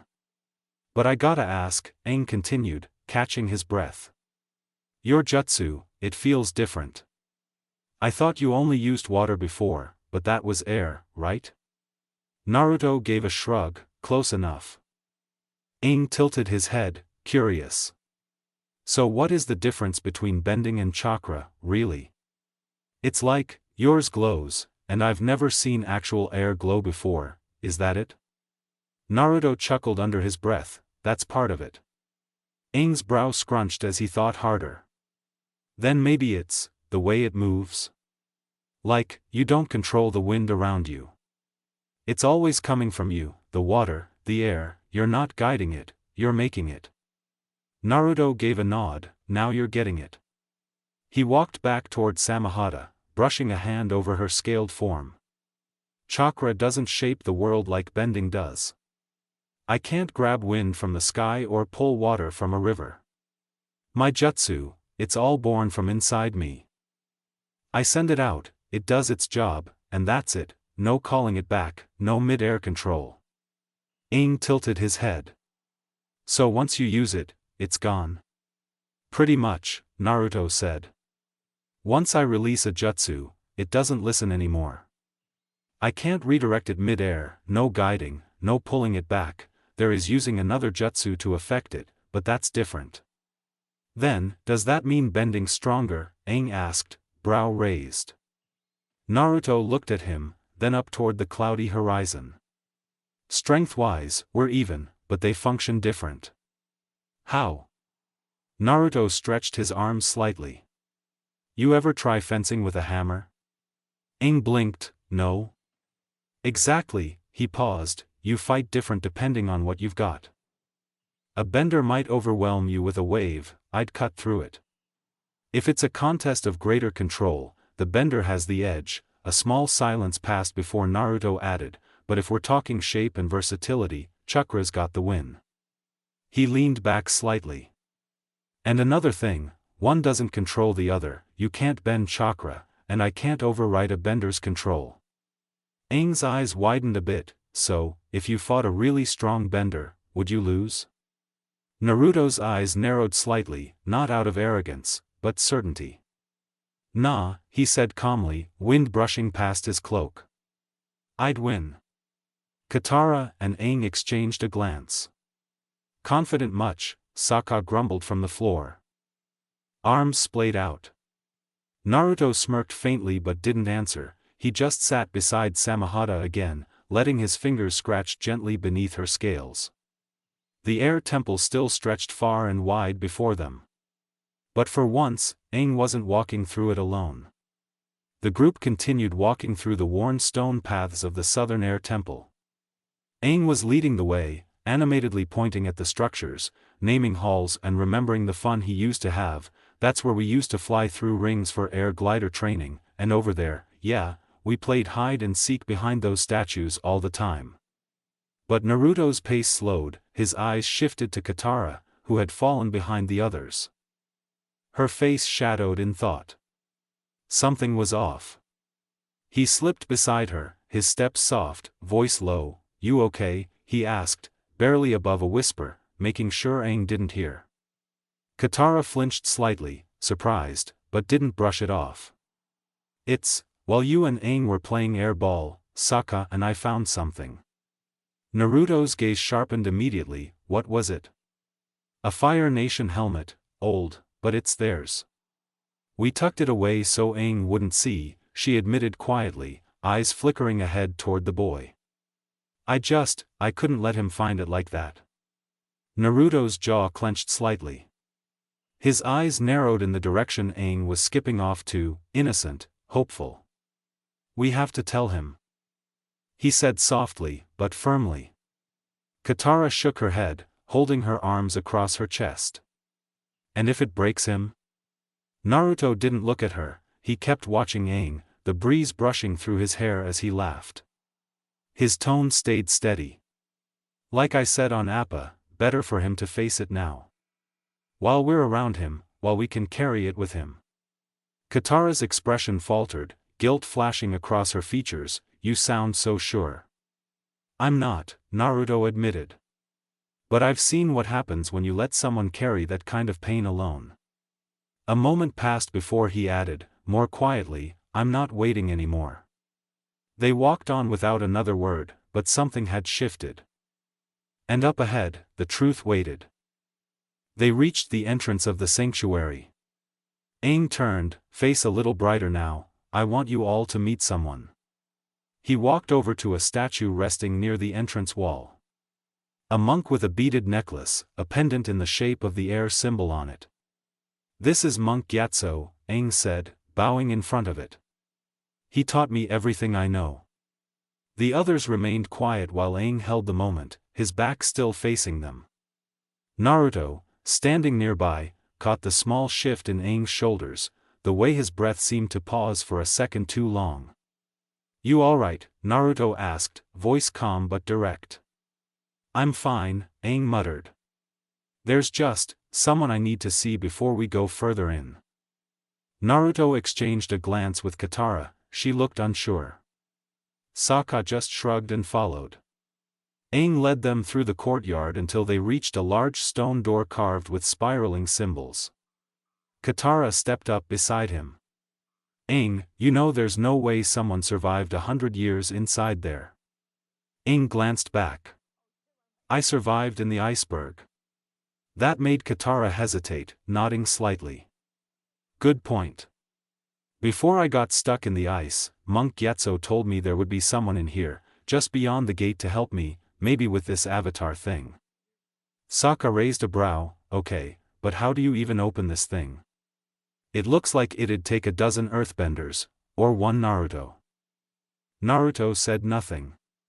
Sokka pointed at him. "Oh, so you'll explain weird stuff for Aang but won't even tell me if you could brute force your way past the door, rude." Naruto just smirked. Aang stepped forward and gestured to the pipes lining the walls beside the spirals. "You open it with air bending," he said. He sent a stream of air into the tubes, the spirals clicked into place one by one, releasing more air in a low, melodic hum. The giant doors groaned open. They stepped into a dark, cavernous room. Their eyes adjusted, taking in rows of towering statues. Sokka blinked. "Statues, that's it?" Katara stared up, awe in her voice. "Who are all these people?" Aang wandered slowly. Looking up at the stone faces, "I don't know." Naruto's gaze swept over them quietly. "They're your past lives," he said flatly. All three turned to him. "How do you know that?" Katara asked. Naruto didn't answer. Aang walked deeper, his eyes landing on one statue in particular. He froze in place. Katara stepped beside him, then tilted her head. Who is he? Aang stared. His name was Roku, he was the avatar before me. Katara blinked. How do you know that? I just do, Aang replied. But I wonder if he's who Monk Gyatso wanted me to meet. Everyone stood silent for a moment, staring up at the statue. That's when Naruto finally stepped forward. He had decided to not push it off anymore. The boy would need to learn this now, so that it wouldn't hurt him later. There's something I need to tell you, he said, eyes fixed on Aang. Should have said it before we got here. Aang turned. There are no airbenders left in this temple, Naruto said. Aang frowned. I know, they probably escaped, they're just somewhere else. Naruto shook his head. The Fire Nation didn't leave survivors. They hit every temple when the war started, every single one. Aang's face went pale. Naruto kept his tone steady, trying to keep the blow from landing too hard. I've seen what they've done, I've read the records. They didn't just attack, they wiped out everything. Aang stepped back. No, that's not true. I'm sorry, but the odds. No, Aang shouted, turning and sprinting out of the sanctuary. Katara turned on Naruto, eyes blazing. Why would you say that to him like that? He needs to know what happened, Naruto said, calm but firm. It's better to face it now, together, than for him to find it on his own. Katara opened her mouth to argue, but stopped. She looked away, jaw tight. Naruto stepped past her. Come on, we can still help him through it. Katara stared at the ground, then gave a reluctant nod. Sokka followed, adjusting his grip on his boomerang. Let's go find him. They found him near the edge of the temple plateau, just outside an old tent. Sitting silently with his back to them. Katara stepped forward first, speaking softly. Aang, listen, Naruto didn't mean to be so, she cut off as soon as she stepped around and saw what lay in front of Aang. Everyone stopped cold. Bodies. Dozens of them. Fire Nation soldiers, long dead, their armor faded with time and snow.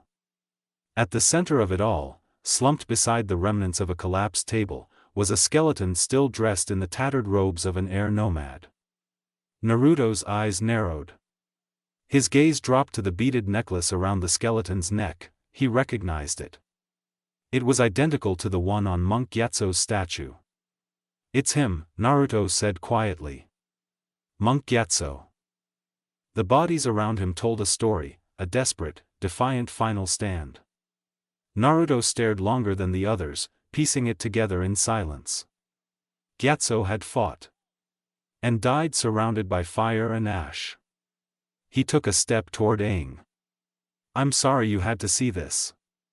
But the words were barely out before the air shifted, literally. Wind kicked up around Aang's body, swirling in all directions.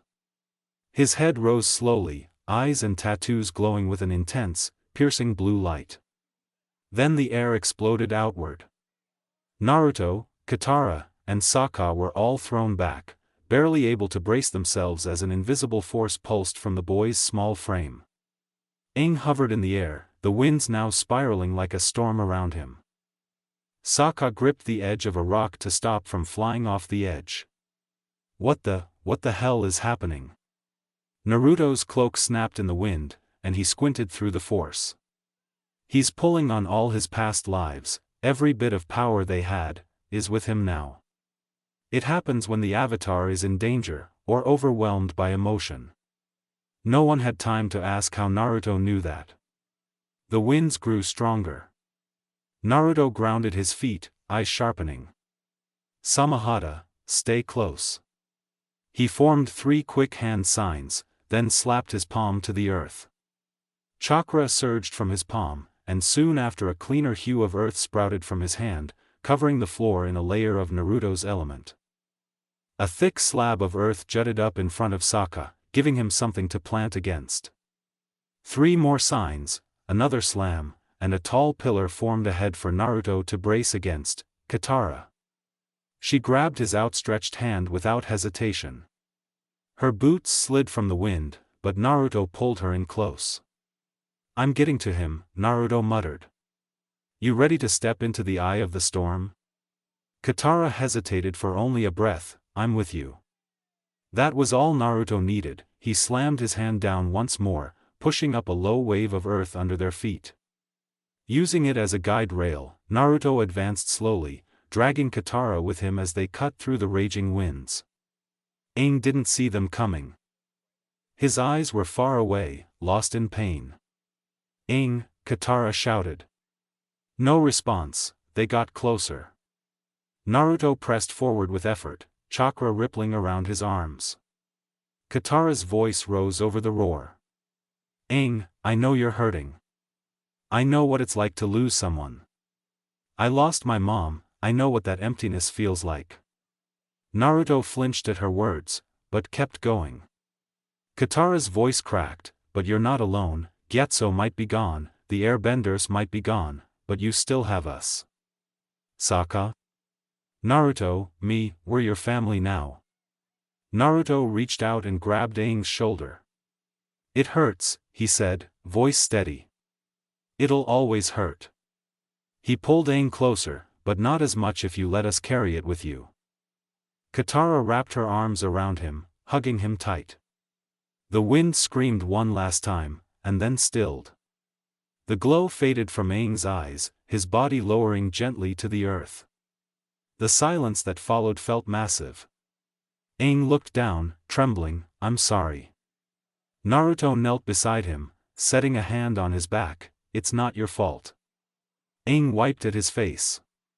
"But, you were right, they got here. That means they probably got to the other temples too." He looked hollow now. "I really am the last airbender." A moment of silence passed. "Then, that doesn't make you alone," Sokka said, stepping forward. "Not even close." Naruto looked back at him, surprised. But nodded in quiet agreement. Aang looked up at the three of them, his eyes red, but his face calmer. "Thank you." Naruto stood, brushing dust from his hands. "You're still here, Aang, that's enough." Katara gave him a soft smile. "And you've got us." Aang closed his eyes and let the tears fall. But this time, he didn't fall with them. He stood. And the wind stood still. The wind had barely settled when a soft fluttering sound reached their ears. Everyone looked up. From the sky above, descending with gentle, gliding wings, came a small shape, a flying lemur. Its fur ruffled from the storm it had just ridden through, but its glide was graceful, effortless.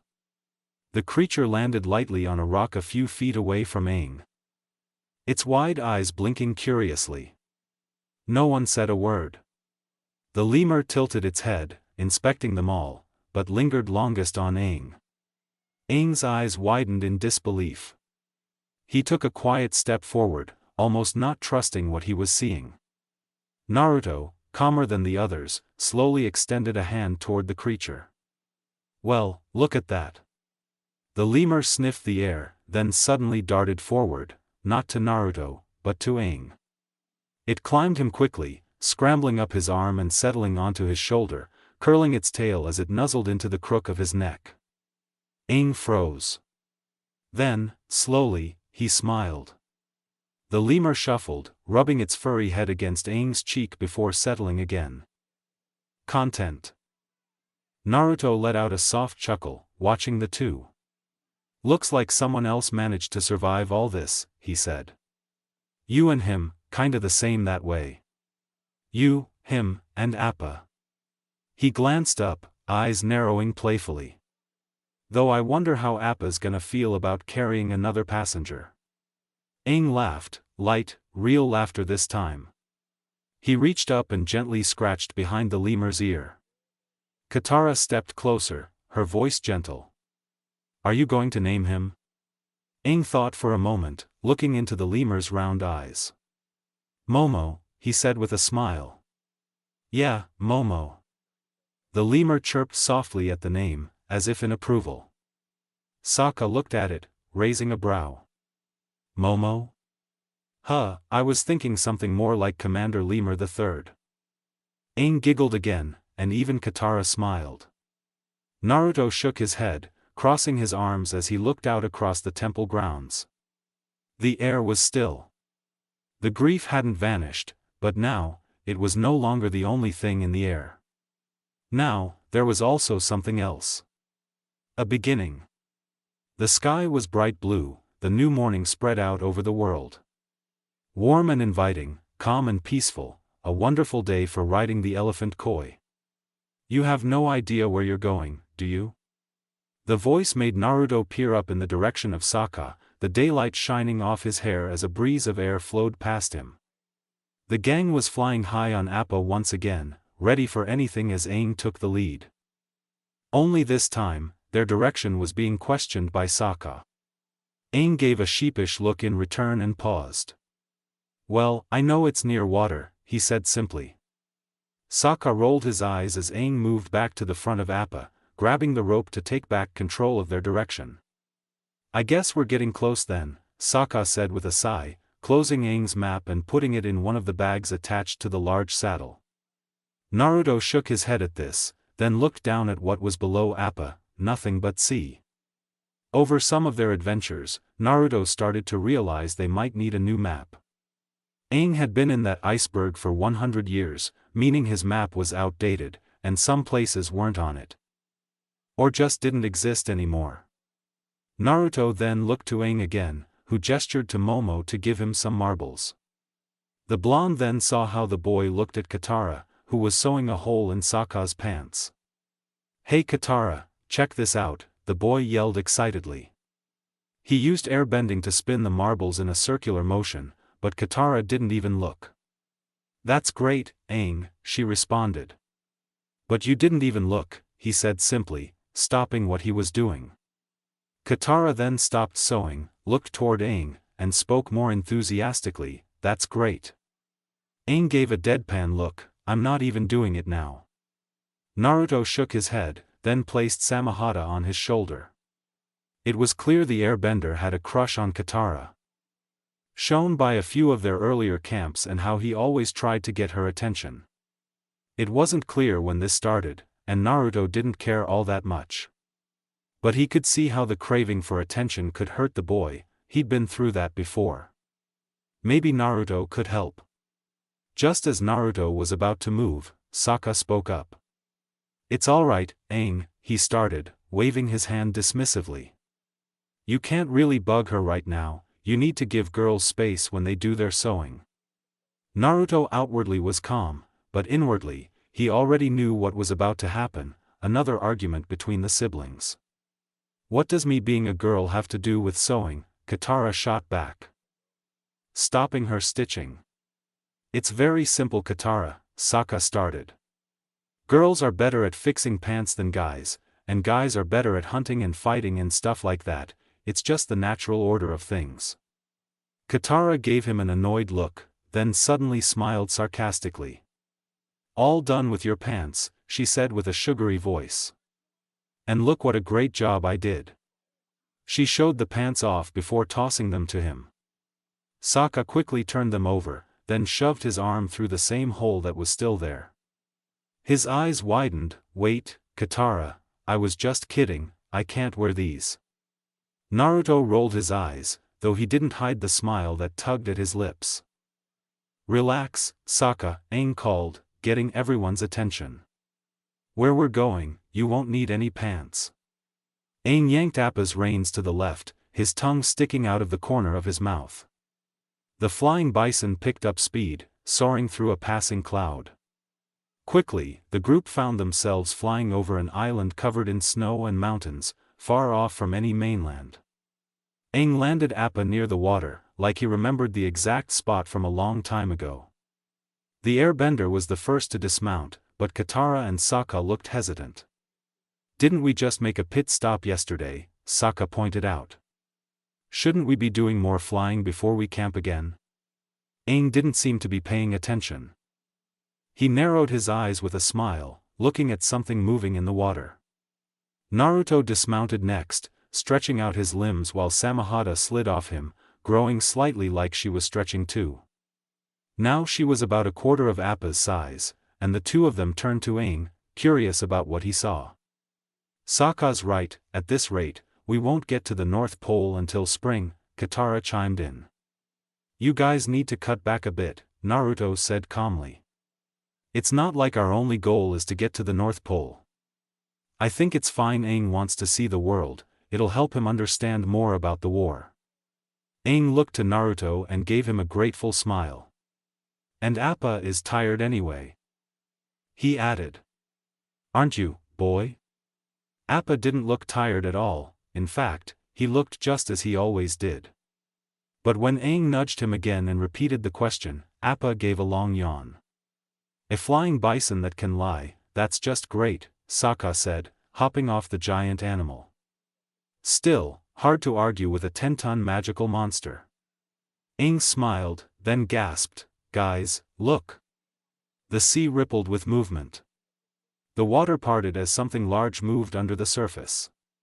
They didn't have to wonder what it was. A giant elephant koi burst from the water with a splash, then dove back in. Two more followed right behind it.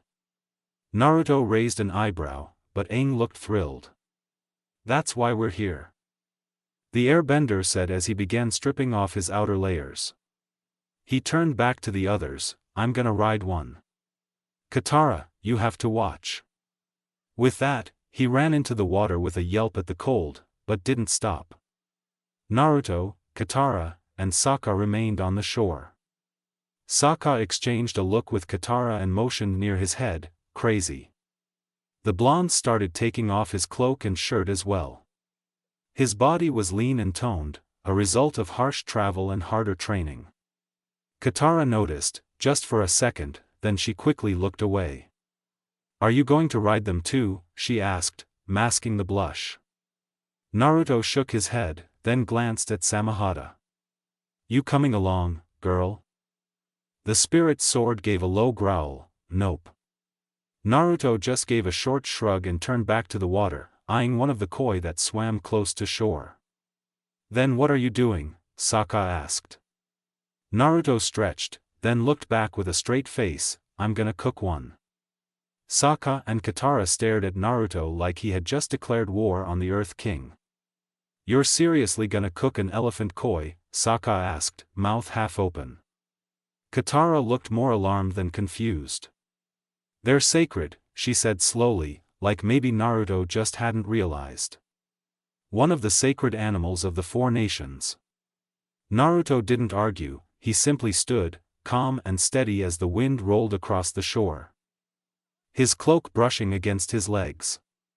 I didn't say they weren't, he said plainly. They're beautiful, strong, ancient, deserve respect. He turned to the sea, watching the glimmer of sunlight catch on the surface. The koi were still there, swimming like liquid shadows under the waves, one of them under Aang's control, the boy laughing as he skimmed across the surface. But I don't see much difference between an elephant koi and a turtle seal. Sokka blinked, wait, what? Naruto nodded, the only real difference is the taste. Katara's mouth opened again to argue, but Naruto kept going, his voice steady, not unkind. I respect them, I'll thank them for the strength they give. But that doesn't mean they're off the menu. He pointed toward the sea, his chakra-sensitive eyes tracking movement beneath the water. I'm not talking about those four over there either. Those are young, barely past adolescent. He looked over his shoulder at them. I'm looking for something older, my age, maybe older. Something that's already laid eggs, mated, passed on its line. He paused, then added, that's when elephant koi start getting aggressive, meaner, more territorial. Some even rival dragons at that age. Seriously, Sokka said, suddenly more interested than horrified. Naruto gave a dry smirk. Part of the reason they were hard to find, before I Fire Nation General killed the last of the dragons. Sokka let out a low whistle. An elephant koi, in desperate times, some eat their own young when they grow too large. That made even Katara falter. Her face softened into something thoughtful. They do? Naruto nodded. It's rare, but it happens. He let the silence hang for a second longer. So, do you understand now? Katara didn't answer right away. She wanted to argue, Naruto could see it on her face, but Sokka cut in first. Yeah, no, I'm convinced. Big fish, aggressive, potentially a baby-eating monster? Fire up the pot. Naruto just gave a small, amused huff before speaking again, his tone more serious. When I started wandering the world, I didn't have money, or maps, or help. He looked out at the waves, then at Samahata, who had nestled herself in the sand, sunning like a lazy beast. I had to survive off the land. That meant hunting. Learning what to eat, what not to waste. He glanced back to them both. Even a duck bear can make a stew, if you cook it right. Sokka grimaced, you've eaten a duck bear? Naruto shrugged, once, not twice. Katara gave a breath of reluctant amusement. So, you don't just eat everything? If something's protected, I won't touch it, Naruto replied. Sea hawks, swamp lizards, sky turtles, they're off limits, but elephant koi, once they lay eggs. The protection's over. That's how the cycle works. Katara hesitated one last time, then nodded. Okay, I guess as long as it's fine. Naruto didn't answer. He stepped forward, wind circling around him, and dove smoothly into the water. Below the surface, the world grew quiet and heavy. Light cut through the waves like glass, the shimmer of the surface above rippling gently. Naruto swam deeper, adjusting his breath with chakra, his eyes narrowing as he scanned the seabed. Far above, distorted by the surface, he saw Aang darting across the water, riding one of the young koi like it was second nature. The boy's laughter echoed through the waves, faint but unmistakable. Naruto focused lower, below the young koi, the ocean stretched deeper, shadows moving slow and wide beneath coral ridges. He glided between kelp arms, then halted, sensing something massive. There. A titan koi, nearly 4 times the size of the others, gliding near the seabed. Its body was scarred, its fins thick, and its eyes slightly clouded with age. A white film coated the edge of its pupils. It was old, but not too old. As Naruto drew closer, the creature noticed him. Its body shifted, subtle and slow, then it lunged. Naruto twisted to the side, chakra pumping through his limbs as the koi barreled toward him like a freight train. It was fast. Faster than it should have been. But Naruto was faster. He danced around the beast, weaving through bubbles and seaweed, redirecting its charges until it exposed its side, and then he struck. It didn't take long. A clean, controlled strike. A final burst of chakra. The koi slowed, then stilled. Naruto took a deep breath, pushing the limp body upward with chakra, grabbing it under the belly as he began swimming toward the surface. Only a few minutes later, the surface broke with a splash. Katara and Sokka leapt back as a massive shadow emerged behind Naruto, the titan koi, its scales glistening and heavy in the sun. Sokka's jaw dropped. Okay, now I'm hungry. Katara didn't speak, still stunned by the sheer size of it. Naruto exhaled, water dripping from his hair, Samahata already moving to help drag the beast inland. Hope you two are ready to prep this thing, he said, stepping onto shore. This one's gonna feed us for days. Naruto knelt beside the massive koi, rainwater dripping from his soaked hair as he formed a string of hand signs. With a loud crack, he slammed his palm into the ground. Chakra surged, and the earth split apart in front of him, a wide, deep chasm forming like nature itself was responding to him. A second string of signs, and Naruto inhaled sharply before spewing out a pressurized torrent of water. It filled the crevice quickly, bubbling and steaming slightly. The koi was pushed in. Its body churning in the flood as he used the pressure to clean and decale it. With a whistle, Samahata slithered beside him, her body shifting, condensing, until she took the form of a massive butcher's blade. Sleek, wickedly curved, and with rough chakra-textured ridges only along the spine. The rest gleamed like obsidian.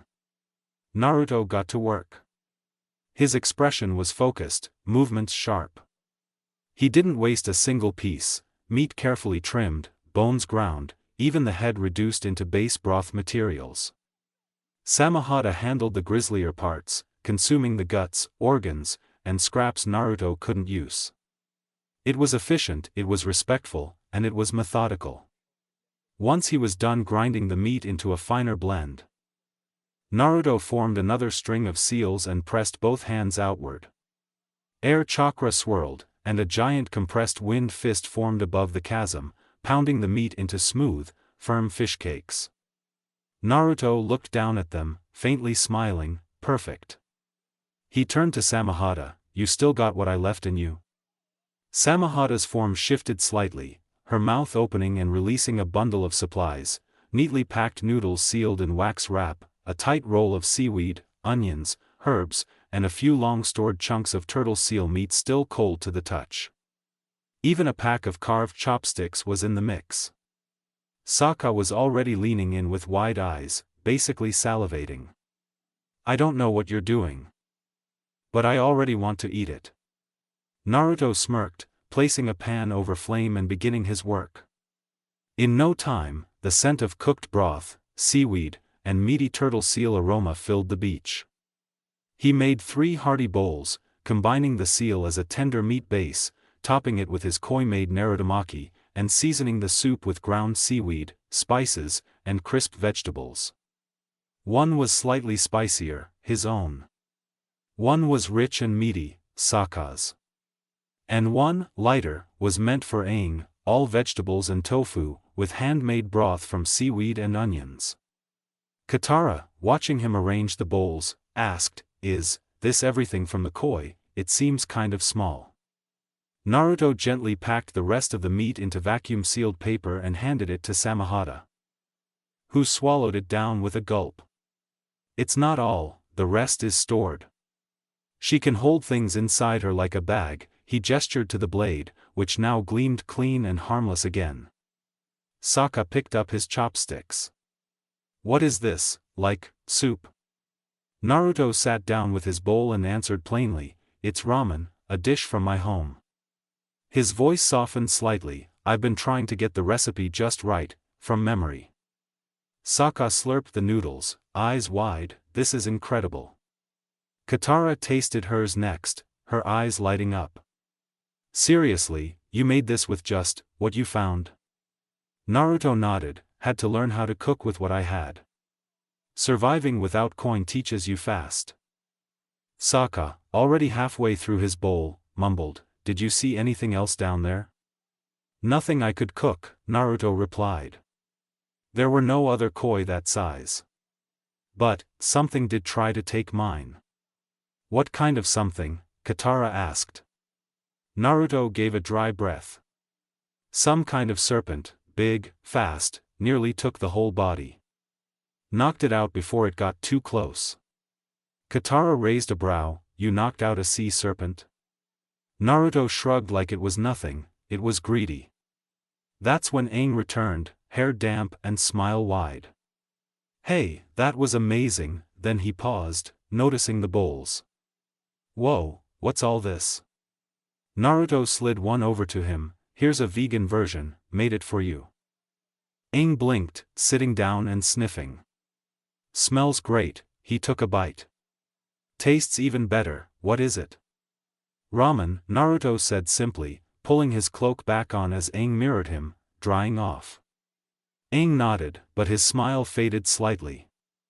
"Wait, why's mine different?" Naruto looked over at him, "Theirs has turtle seal meat, and koi." Aang paused mid-bite. "You cooked one of the elephant koi?" His voice had a quiet sharpness to it. Naruto set his bowl down. "Yeah, I chose an adult, one that had already laid eggs. It was aggressive, fought like a dragon." Aang's eyes narrowed, conflicted, "But they're not just food, they're spiritual animals, sacred. Naruto didn't argue. I respect that, I thanked it, but survival means knowing how to use what the world gives. I don't hunt without purpose, and I don't waste what I take. Aang didn't reply, he looked down at his bowl, then at Naruto, and said nothing. He kept eating, but he didn't look at Naruto again. Naruto furrowed his brow slightly, confused. He opened his mouth to say something, but he was cut off. A thud landed in the sand beside them, then another, then 5 more. In seconds, shadows moved fast, nets and ropes flew. Before any of them could react, bowls spilled, steam rising into the air, the entire group was ambushed and bound in seconds. Even Samahata was wrapped in a tight chain with sealing talismans flashing along its length. Naruto snarled, trying to move, but his arms were separated, and he was blindfolded. Momo, Aang called out, the lemur squeaked before being grabbed in a small net. Katara struggled in her bindings. What's happening? Naruto didn't struggle. Whoever had ambushed them clearly had a plan, and he decided it was better to wait than break out blindly. Letting them take him gave a better shot at finding answers. For now. They were led deeper into the island, still blindfolded. Eventually, they were tied to what felt like thick wooden poles. Naruto could have broken free in an instant, but he didn't.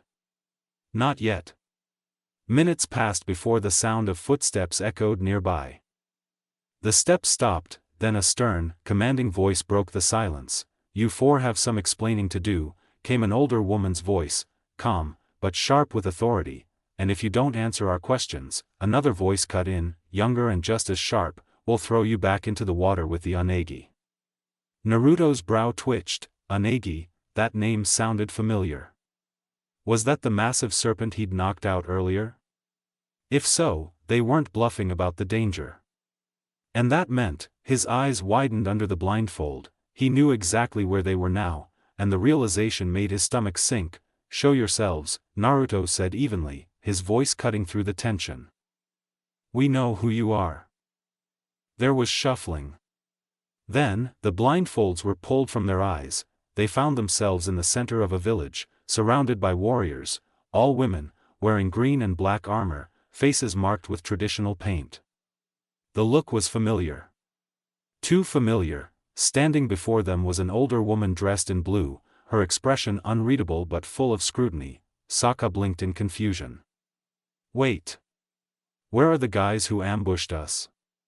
That only earned him a collective glare from the gathered warriors. "These are the warriors who took us down," Naruto said flatly, eyes never leaving the group. Sokka looked from the warriors to Naruto. "What? That's not possible. There's no way a bunch of girls took us down. Especially not Naruto." One of the girls stepped forward, unimpressed. "Your friend is right. No men. Just us." Sokka stared, clearly trying to process that, and failing. The warriors looked Naruto over carefully, whispering among themselves. Then one of the younger ones stepped closer. Naruto didn't move, watching her carefully. She stopped in front of him, reached out, and gently tugged at his cloak, tracing her fingers along the intricate orange patterns. Sokka, Katara, and Aang all watched silently, unsure of what to expect. "Looks like the Unagi's eating good tonight," the girl muttered. "Didn't expect this. Mother, come look." The older woman walked forward slowly, her gaze fixed on Naruto, not just his cloak, but his hair. His eyes, the amber cloak, she said at last. Her voice held no awe. "Only recognition." "Well," she continued, "it's a surprise to see someone like you this close to our island." Naruto didn't respond. He didn't need to. The shift in tone told him enough. They recognized him, and by the way their gazes lingered, it wasn't just recognition. It was wariness. Katara stepped in before he could speak, her voice uncertain. "Wait. How do you know Naruto?" The two women turned to her but stepped back from Naruto slightly, giving him space. Then the elder spoke again. "Your friend hasn't told you about his reputation?" That drew the attention of the entire group. Aang frowned. Still distant from earlier, but curious. Reputation? He echoed. Naruto barely tells us anything about himself. The elderly woman stepped forward again, her eyes never leaving Naruto. The amber cloak, she began, voice even, almost storytelling. A wandering warrior. Strong, slick, and powerful. Some say he has the ability to cast white flames. Others claim he wields a sword of scales. She gestured toward Samahata, now resting silently at Naruto's side. At least one of those rumors seems to be true, she said, folding her arms. But what is also true is that the amber cloak is ruthless. A killer. Few who cross him are left alive.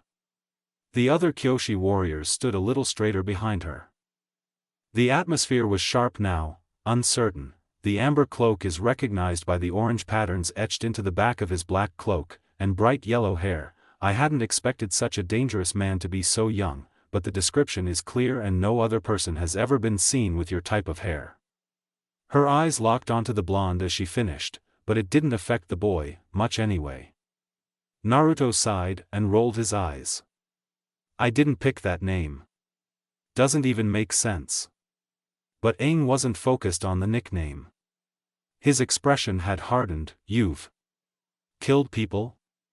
Aang asked, voice quiet but accusing. Naruto didn't answer right away. His face remained unreadable. I don't kill blindly, he said at last. Just like I don't cook blindly. That's not an excuse. Aang shot back. Every life is sacred. Even the lives of people who do bad things. You can't just take them. Sokka and Katara turned toward Naruto too, unsure how to respond. Naruto didn't flinch under the pressure of their gazes, but he didn't speak either. The elderly woman cut back in. We thank you for taking down the overgrown koi, she said, clearly referring to the beast Naruto had brought in. But we have no way of knowing you're not Fire Nation spies. Katara's eyes widened. What? We're not. You appeared out of nowhere, the woman went on. You carry secrets. Power. And this island has stayed out of the war so far. The only way to keep it safe is to make sure none of you leave it. A tense silence followed. You can't be serious, Sokka muttered, but Aang's attention had shifted. His eyes widened slightly as he looked at the woman again. Wait. Did you say this is Kyoshi Island? He asked. The woman gave a slow, puzzled nod. Yes. Named after Avatar Kyoshi. Aang stepped forward, forgetting his anger for a moment. I know Kyoshi. The woman frowned. That's impossible. Avatar Kyoshi died over 400 years ago. But I do know her. Aang said insistently. Because I'm the Avatar. There was a short, stunned pause, then the younger woman beside her scoffed. That's impossible. The last Avatar disappeared 100 years ago. He was an airbender. I am an airbender. Aang yelled, frustration peaking. Throw them into the sea, the older woman ordered sharply. Let the Onagi finish what we, whoosh, the bindings exploded as a blast of air burst from Aang's limbs, sending wind crackling through the clearing. He flipped forward, landing cleanly on his feet with his glider now in hand, spinning it with perfect control. The elderly woman gasped. Several of the younger warriors stepped back instinctively. Now, Aang said with a grin. Watch this. He pulled a few marbles from his robes, the same ones he'd used on Appa. With a quick whirl of air bending, they spun into a dazzling spiral around him, catching the light and creating a mini cyclone of movement. The children in the crowd gasped in awe. The women watching widened their eyes, and then, cheers erupted. Laughter. Shouts of excitement. Dozens of young girls screamed with joy, rushing forward to get a closer look at the flying beads and the grinning airbender at the center. Sokka blinked. He's so dramatic. Naruto just smirked slightly, his voice dry. Well, at least he's not mad at me anymore. The tension had cracked. Now, surrounded by excitement and recognition, the group might just get a chance to explain things properly, starting with the fact that the Avatar had finally returned. Just as the cheers settled outside, the daughter of the elderly woman stepped forward, still composed but clearly concerned. But what do we do about the amber cloak? She asked her mother quietly, but loud enough for the group to hear. Everyone's attention turned to Naruto. Aang looked over his shoulder, his expression conflicted, anger and confusion swirling behind his eyes. He didn't answer. No one did. The next morning, sunlight leaked through the wooden slats of the Kyoshi home they'd been allowed to rest in, illuminating the quiet moment within. Aang and Katara sat at a low table, warm plates of fresh fish, seaweed rice, and fruit between them. Across the room, Naruto lay against the wall with Samahata resting against his chest like a giant sheathed blade. His eyes closed but clearly awake. Sokka sat off to the side, arms crossed and stomach audibly growling. Aang took a bite and smiled. This food's amazing. I think they used smoked sea plum in this. And look outside, they're even fixing the Kyoshi statue. He turned toward the window, where the towering figure of Avatar Kyoshi loomed in the distance, now covered in scaffolding as villagers carefully restored its features. They really love us here, Aang added brightly. Sokka just groaned. Katara looked over. Why aren't you eating? Sokka muttered, not hungry. Katara smirked. He's mad that a bunch of girls beat him up. They ambushed me. Sokka protested, sitting up straighter. It wasn't a fair fight. Okay, Katara said, still grinning. They ambushed you. And then you got beat up by a bunch of girls. Sokka growled under his breath and stood up. Whatever. I'll be outside. He made it halfway to the door before quickly doubling back, snatching a rice ball from Aang's plate. Just for energy, he muttered before slipping out again. Katara giggled, but her smile faded slightly. Don't get too used to it, Aang. We can't stay in one place for too long. Aang waved her off. It's fine. What's the harm in staying a little longer? Naruto finally opened his eyes, looking toward the window before speaking in a calm tone. She's right, he said evenly. We can pass through places, touch down across the world. But staying in one place too long. It draws attention.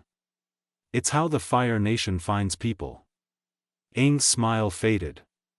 He turned to Naruto, eyes sharpening. Well, if they find us, you'll just kill them, right?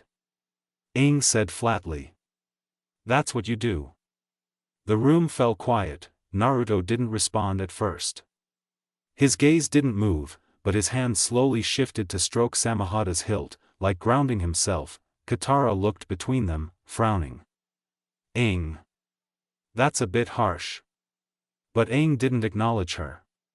His eyes were still on Naruto, then suddenly away, turning toward the window as if the conversation was over. It doesn't matter. Aang said, voice quieter now. They love us here. I'm going to enjoy that. Katara sighed, exchanging a glance with Naruto. Fine, she said gently. Just don't let it go to your head. Aang didn't answer. He simply stared out at the villagers, waving cheerfully up at the statue as the sun continued to rise. Naruto found himself wandering through the dense greenery of the forest of Kyoshi. The air was thick with the scent of moss and ancient trees, dappled sunlight filtering through the canopy. He had been here for days now, if not longer, restricted mostly to this wild sanctuary under the watchful eyes of Suki and her mother, the village elder. The arrangement was clear, because he carried the reputation of the Amber Cloak, a name he still disliked immensely. He was not fully trusted. As a result, whenever he wasn't shadowing Aang, he was confined to this forest, far from the village center. He respected the customs here. The Kyoshi warriors were formidable, and he could feel their cautious eyes tracking his every move. He understood the wariness. After all, Naruto was dangerous, even if he didn't always want to be. The village itself was split across the island, a strict division between men on one side, and women and children on the other. It seemed the elder did not trust the men once they reached a certain age. Children were closely watched too. Only allowed freedom under Kyoshi warriors' supervision. Naruto felt the irony keenly. He was practically in the same category, labeled a danger despite being a child himself. It was clear his reputation as the Amber Cloak clouded perception. Even Aang, with all his kindness, wrestled with Naruto's past, especially the fact that Naruto had killed. Naruto's gaze darkened, emotions flickering behind his eyes for the first time in weeks. The weight of those acts settled on him again, but it passed swiftly. He reminded himself that Aang's beliefs were deeply rooted in his upbringing, a monk's way that rejected killing.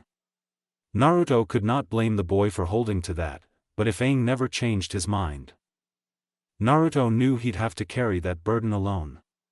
For now, Kyoshi was their stop, and there was no sign Aang would leave anytime soon, so Naruto threw himself into training, determined to grow stronger. He summoned 100 clones, each tasked with mastering a different style of jutsu. Some focused on elemental manipulation, while others worked on physical enhancements, though for now, Naruto only mastered flash step and substitution for speed and evasion. He wanted more physical jutsu, techniques to boost body strength and reflexes. The battlefield wouldn't wait for a perfect strategy, he needed to be ready in all aspects. Another group of clones practiced chakra control and shape manipulation. Seeking a jutsu that relied purely on chakra, something to serve as his trump card when elemental bending couldn't be countered, he knew skilled benders could overcome most elemental attacks. Even with his broad jutsu arsenal, he had to respect powerful opponents like Toph. Her seismic sense and earth bending made her a terrifying adversary. Versatility was his strength, but jutsu had limits. He couldn't control water's temperature without mixing fire, making ice bending out of reach. Sand bending was another challenge entirely, manipulating tiny grains beyond his chakra's grasp. These gaps only fueled his resolve. There was no question, he had to get stronger. Naruto stood at the center of a clearing. Clones dispersed around him in organized formations. The air was thick with the buzz of focused chakra as he worked side by side with the group assigned to chakra manipulation. His hands hovered in front of him, palms open. Slowly, chakra began to pulse outward, swirling with faint, glowing wisps. This wasn't about flashy elements. No water to crash or fire to scorch, this was pure, unshaped energy. He wanted something more. Something his. What do I want this to be? He narrowed his eyes, the glowing chakra sputtering for a moment. It had to be his ace, a jutsu that didn't rely on the world around him, just him, his will, and his control. It needed to hit hard. Not just blow someone away, but break through their defenses. He thought for a moment, what could pure chakra do when mastered? A shockwave. He muttered aloud. A burst from the palm. But how? One clone nearby was trying a wide-range pulse, the energy dispersing harmlessly like a ripple. Another was attempting to compress the chakra into a compact shape, but the edges were unstable, flickering wildly. Naruto's mind flashed back to the beast bomb. He remembered it clearly. That sphere of chaotic energy, compressed and devastating. The kind of power the fox had used when fighting him. It was just chakra, he murmured. Chakra and hatred. Rage. He closed his eyes. Not to summon hatred, but to remember the feeling of raw power. Then a thought struck him, what if I didn't fire it outward like the fox did? What if I kept it in my hand? Compressed it. Held it until I needed it to hit? He lifted his hand again and tried. Chakra began to spiral, slowly, unevenly. A sphere formed in his palm, but it was dull, trembling slightly, lacking that deep pull of energy he remembered from the beast bomb. Not nearly enough. He clenched his fist, dispelling the half-formed ball. No. Not yet. He turned to the chakra-manipulating clones. New task. Focus on forming a stable sphere of chakra, something you can hold. Then find a way to give it force. Rotational force. Compression. Build it up until it feels like it wants to explode. The clones nodded in unison, moving back into focus. Naruto exhaled and moved to the next part of his routine, physical conditioning. While the clones honed chakra theory, he honed the body. Strikes, steps, movement drills, and endurance, running sprints through the forest with weights, dodging between trees, and pushing his stamina to the edge. His goal wasn't just power. It was perfection through repetition. The forest was quiet, the breeze threading between the trees as the last few clones dispersed into fading smoke. Naruto stood at the center of a half-torn clearing, his palms raw with chakra burn, sweat rolling down his neck. He took a slow breath and rolled his shoulder. Eyes narrowing at the spiraling chakra residue still fading from his hand. Behind him, soft footsteps. He didn't turn, but he already knew who it was. You forgot someone. He glanced back as Katara stepped out from between the trees, holding Samahata by the hilt, though the sword was surprisingly calm in her grip. I thought she liked watching you train, Katara said, offering the blade to him. Or did you just sneak out without her? Naruto took Samahata gently, the weapon giving a slight thrum of approval before resting over his back again. She'd have made noise if I was doing something wrong, he said simply, then added, thanks for bringing her. Katara folded her arms but didn't scold. She let the silence hang for a beat before stepping closer, scanning the fading scorch marks on the ground. You've been out here all day. I've done longer. That doesn't mean it's good for you, she said quietly, then after a pause, Naruto. Can I ask something? He looked at her. Was all that the people in the village said true, she asked. Did you kill people? His eyes narrowed, just barely, but he didn't shut down. Yes, he said. She nodded. I never really thought of you doing that, never fully really. Sokka said something once, about you being a wandering warrior. I think I finally get what he meant. Naruto stared down at his hand, fingers flexing slightly. He didn't know, Naruto said. Not really, just bits and pieces. I'm only recognized every so often. No one expects a kid to be the Amber Cloak. Katara exhaled. But they do talk about the Amber Cloak. You know that, right? Some people say you're almost as famous as the Avatar. Just. Not for the same reasons. There was a pause. Naruto stayed quiet, then finally offered, they call me a wild card. A ghost. Strong, slippery, dangerous. Someone who can show up, kill your enemy, or kill you, and disappear. His voice didn't carry pride. Just a flat honesty. Katara looked at him. But is that really you? It depends on the day, Naruto said with a faint smile that didn't reach his eyes. But no, I don't kill just to kill. I'm not heartless. I don't look for reasons to end lives. But I don't run from it either. If someone's a threat to people I care about, if I can stop them, I will. Even if it means blood. Katara seemed to take that in. She didn't look afraid. Just thoughtful. And curious, but you're still hiding something, she said softly. Naruto blinked. You're talking, Katara continued, but not all the way. You do that thing, giving us the truth without actually giving us you. Naruto looked away, but didn't deny it. Then, Katara let it shift. Aang's still upset, she said. You should come back to the village, just for a bit. He's been letting the Avatar stuff get to him lately. Naruto's shoulders tensed. He's allowed his beliefs, he said. And I'll respect them. But they don't erase what I've done. Or what I'll do again, if I have to. He looked down for a second, the words slow and deliberate. I just want him to understand. I'm not his enemy. Is that why you're not in the village? Naruto nodded once. The Kyoshi warriors made it clear. If Aang's not the one watching me, then I'm not allowed near the main village. Just like the men on the other side of the island. That seemed to strike something in him. A thought he didn't voice. Yet, Katara frowned. I think I know which warrior gave that order. Sokka's been stuck training with her all day. Makeup, uniform, the whole thing. Naruto chuckled at that, a real one this time. Serves him right for calling them a bunch of girls. Katara laughed under her breath, then handed him a cloth from her belt. You should wash up before heading back. Everyone's going to notice if you show up looking like a burnt-out ghost. Naruto nodded, tying the cloth around his wrist absently. Thanks for bringing her. He gestured toward Samahata. Anytime, she said. Then added, don't disappear again.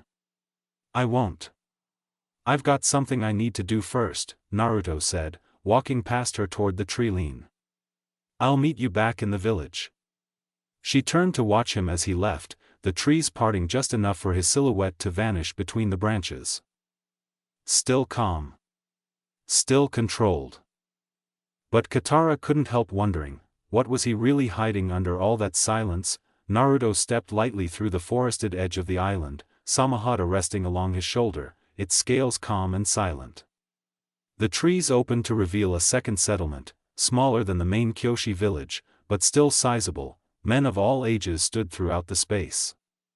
Some sharpened tools. Others worked on shelters, tended gardens, or sat around fire pits. No bending displays, no Kyoshi warrior training, no children.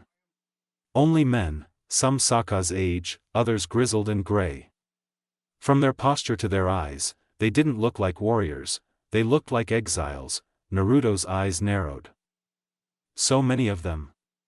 They outnumber the entire main village. He walked slowly through their midst, head low, Samahata resting loosely across his back. No one stopped him. A few glanced his way, but none questioned him. He passed them silently, absorbing the strange stillness in the air. Not angry, not hostile, just quiet.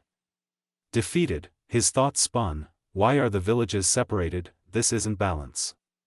This is control. He stopped walking. But is it even my place to fix this? I'm not from here. I'm not Kyoshi, still. The divide didn't sit right. Not when it carved a whole community in half. Not when they called it protection. Naruto's jaw tightened. If I try to fix this through force, it'll only prove them right. Men are dangerous. What a joke, he chuckled dryly under his breath. I've met women who could crush me in a fight. Skill and danger don't belong to gender. Naruto finally stopped in front of a man sitting beneath a wide-barked tree, slowly sanding down the shaft of a fishing spear. He looked to be in his 30s, with a weather-worn face and arms like stone. Hey, Naruto said. The man looked up, curious. You knew? Not exactly, Naruto replied. Just visiting. Wanted to ask something. The man arched a brow, brushing sawdust from his lap. You get stuck out here too? No. Just exploring the island. Wondering why things are split like this. The man blinked, a flicker of sadness behind his eyes. Humph.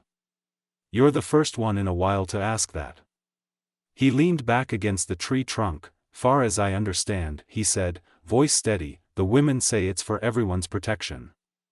Too many fights. Too much tension. After one bad incident, they made this permanent. That's all?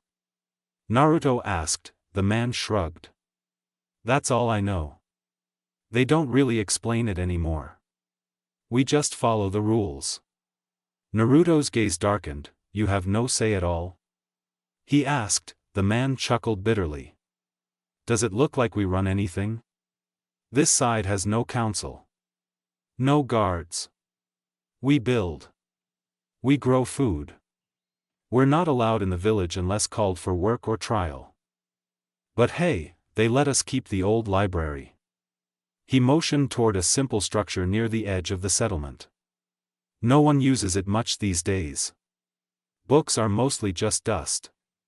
Naruto gave a curt nod. Thanks. As he turned to leave, the man called out again, softer this time. If you're really just visiting, don't get your hopes up. A lot of people come here thinking they'll change things. No one ever does. Naruto didn't look back, but his steps grew heavier with purpose. He made his way toward the library. Weathered stone. Wooden beams aged by sea wind. No guards, no locks. Forgotten, but still standing, he pushed open the doors, and stepped inside, rows of scrolls. Old Kyoshi history. Dust and silence. Naruto ran a hand across the shelf, Samahata humming low behind him, if they want balance. Maybe it starts with remembering how they lost it. Inside the dusty library, the smell of age and salt clung to the air. Naruto didn't waste time. He made the ram seal, and in a brief flicker of chakra, 8 shadow clones appeared around him. You know what to do, he said simply. They nodded and scattered across the room, pulling scrolls from shelves, cracking open brittle spines, and flipping through hand-bound books with trained precision. Pages rustled like wind through leaves. Naruto stood at the center, scanning, flipping, cross-referencing. Time was short. He couldn't afford to spend days here. Not when Kyoshi Island was slowly turning into a mirror of deeper injustice. One of the clones called out after several minutes. Here. Naruto moved over, brushing away dust as the clone handed him a brittle scroll bound in green silk. It was one of the oldest in the library, the ink faded but still legible. The heading read, Order of Banishment, First Male Isolate. He sat, eyes narrowing as he began reading. Year 78 of Avatar Kyoshi's death. One man, charged and convicted of violating a warrior's oath and attacking a member of the village. Punishment carried out. Permanent banishment to the Eastern Quarter, later referred to as the Men's Settlement. Final judgment, death. Should he return? Magistrate Lion, High Advisor. Naruto's grip on the scroll tightened slightly. He deserved it. That first one. Yeah. There was justice in that. He read further. Next entry, dated only a month later. Due to unrest following the punishment, Council has decreed all males age 16 and above will reside separately. Safety for women and children must come first. Offenses need not be repeated. Caution shall be our law. Magistrate Lion, that fast? Naruto thought. He flipped to later entries, dozens. Then hundreds, men removed from the village for arguing. For loud voices. For not bowing to elders. For being born male and turning 16, none accused of any real crime. Just precaution. Naruto rose to his feet, the paper shaking slightly in his hands. He looked around at the other records. This wasn't a law anymore. It was a legacy, a cycle nobody had dared to challenge. This whole side of the island isn't a village, he muttered. It's a prison. The clones dispelled, transferring all the knowledge into his head at once. He staggered slightly, then exhaled. His eyes sharpened with a quiet fire. One man's evil condemned every man who came after him. His fists clenched. That's not justice. With a look back at the records, at the truth they contained, Naruto turned and made his way to the door. He would speak to the elder. This wasn't something he could walk away from anymore. Inside the dusty library, the smell of age and salt clung to the air. Naruto didn't waste time. He made the ram seal, and in a brief flicker of chakra, 8 shadow clones appeared around him. You know what to do, he said simply. They nodded and scattered across the room, pulling scrolls from shelves, cracking open brittle spines, and flipping through hand-bound books with trained precision. Pages rustled like wind through leaves. Naruto stood at the center, scanning, flipping, cross-referencing. Time was short. He couldn't afford to spend days here. Not when Kyoshi Island was slowly turning into a mirror of deeper injustice. One of the clones called out after several minutes. Here. Naruto moved over, brushing away dust as the clone handed him a brittle scroll bound in green silk. It was one of the oldest in the library, the ink faded but still legible.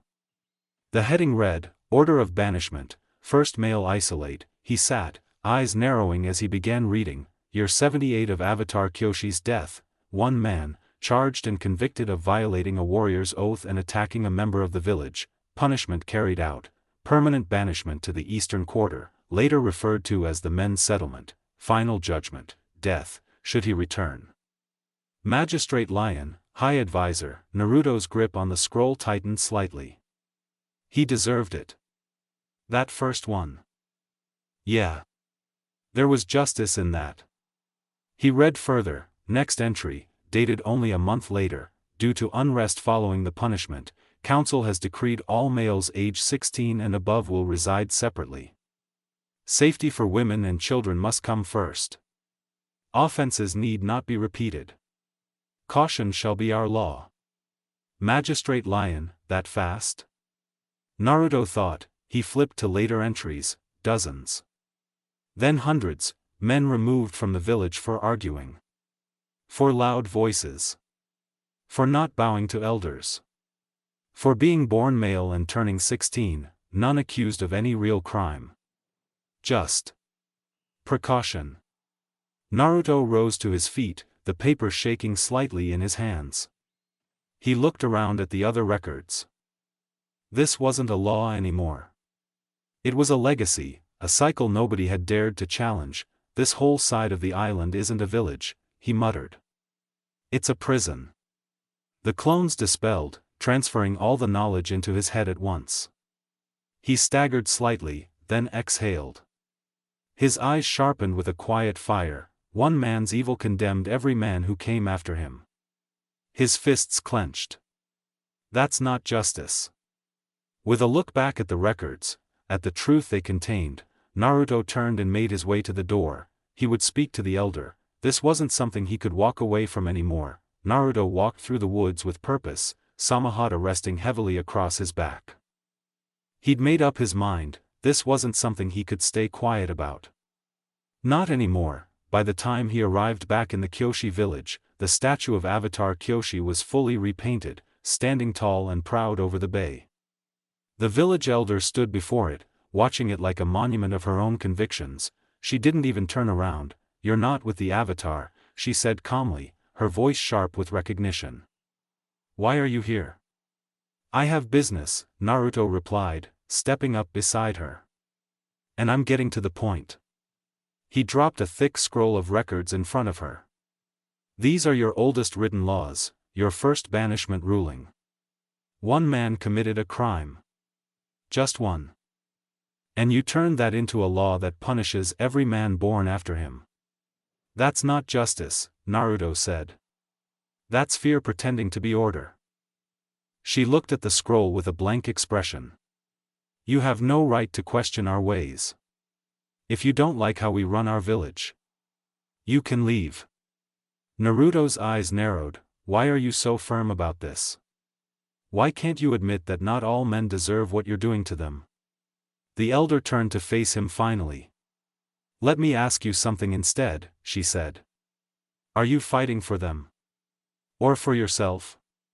Naruto's expression softened, and for a moment his voice dropped lower, more steady. I did kill people. I don't regret it. The people I killed to protect myself, others. Never for the sake of it. You let the rumors of the amber cloak cloud your judgment, he said. Voice rising. You don't see a child, you see a myth in a black cloak with orange marks. I'm not even 16 yet, he continued, taking a step forward. Even by your own rules, I shouldn't count. But you still treat me like I'm dangerous. He tossed the scroll to the ground. But no, I'm not here because I care about being excluded. If I cared, I wouldn't have honored your rules at all. I'd have broken them. Just as he was about to say more, a hand yanked his cloak from the side. Katara. She looked both furious and anxious. Come on, she snapped. We don't have time for this. Naruto blinked, confused. What? What's going on? Aang, she said, dragging him toward the bay. He's showing off again. This time it's dangerous. Like, stupid dangerous. Naruto raised an eyebrow. What could he be doing now? Last time you were just jealous. Katara rolled her eyes. I'm not jealous. He's trying to ride the Unagi. Naruto froze. Then, without a word, he pried his arm free, grabbed Katara, and vanished in a flash step toward the bay. When they arrived, they caught the tail end of chaos. Aang was airborne, spinning helplessly as the enormous serpent thrashed in the sea. The Kyoshi girls were long gone, scattered in panic. The boy hung onto the creature by a single grip. He's not gonna hold, Katara muttered, tense. Naruto didn't respond. He handed Samahata to her. Hold this. In a flicker of chakra, he vanished, flash stepping through the air, chakra reinforced under his soles. He rose high, eye level with the Unagi's maw, and immediately unleashed a dozen shadow clones that dogpiled the serpent in midair, drawing its attention away from Aang. The beast writhed. Aang's grip slipped, the boy was flung, his body flipping wildly into the sky. Naruto's eyes locked onto him. Then, flash, he caught him midair, then used flash step after flash step, bouncing between the air itself, until both of them hit the sand with a thud. Naruto dropped to one knee, cradling Aang briefly. You good? Aang looked dazed. I should have listened to Katara. Riding the Unagi? Not fun. He slumped, unconscious but breathing. Naruto exhaled, looking back toward the bay, just in time to see the Unagi sink beneath the waves, but not alone. Behind it, cutting through the mist, a Fire Nation ship, and not just any ship. Naruto's expression darkened.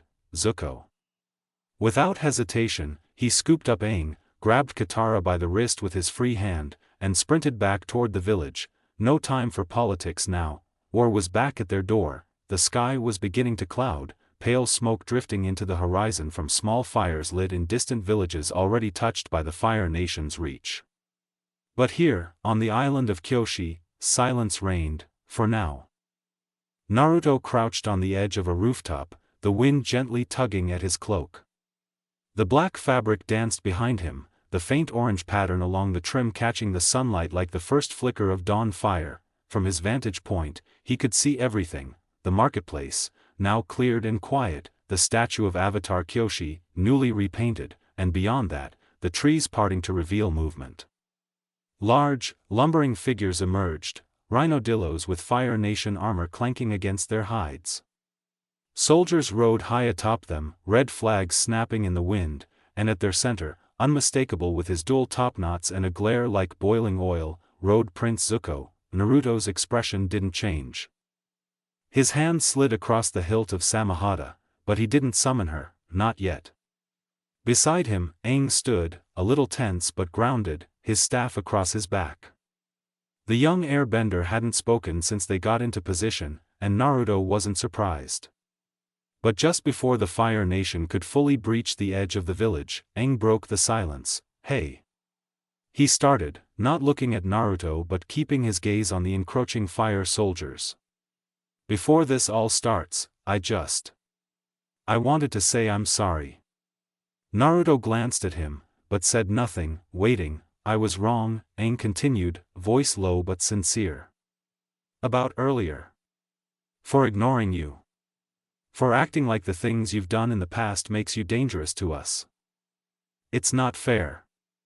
I let it anger me, and I forgot that even though I still don't know much about you, you've been looking out for us since we left the South Pole. You saved me from the Unagi, and I didn't even thank you. I should have been more of a friend. Naruto's gaze softened slightly. The wind blew gently through his hair, but the tension that had lived in his shoulders for days eased.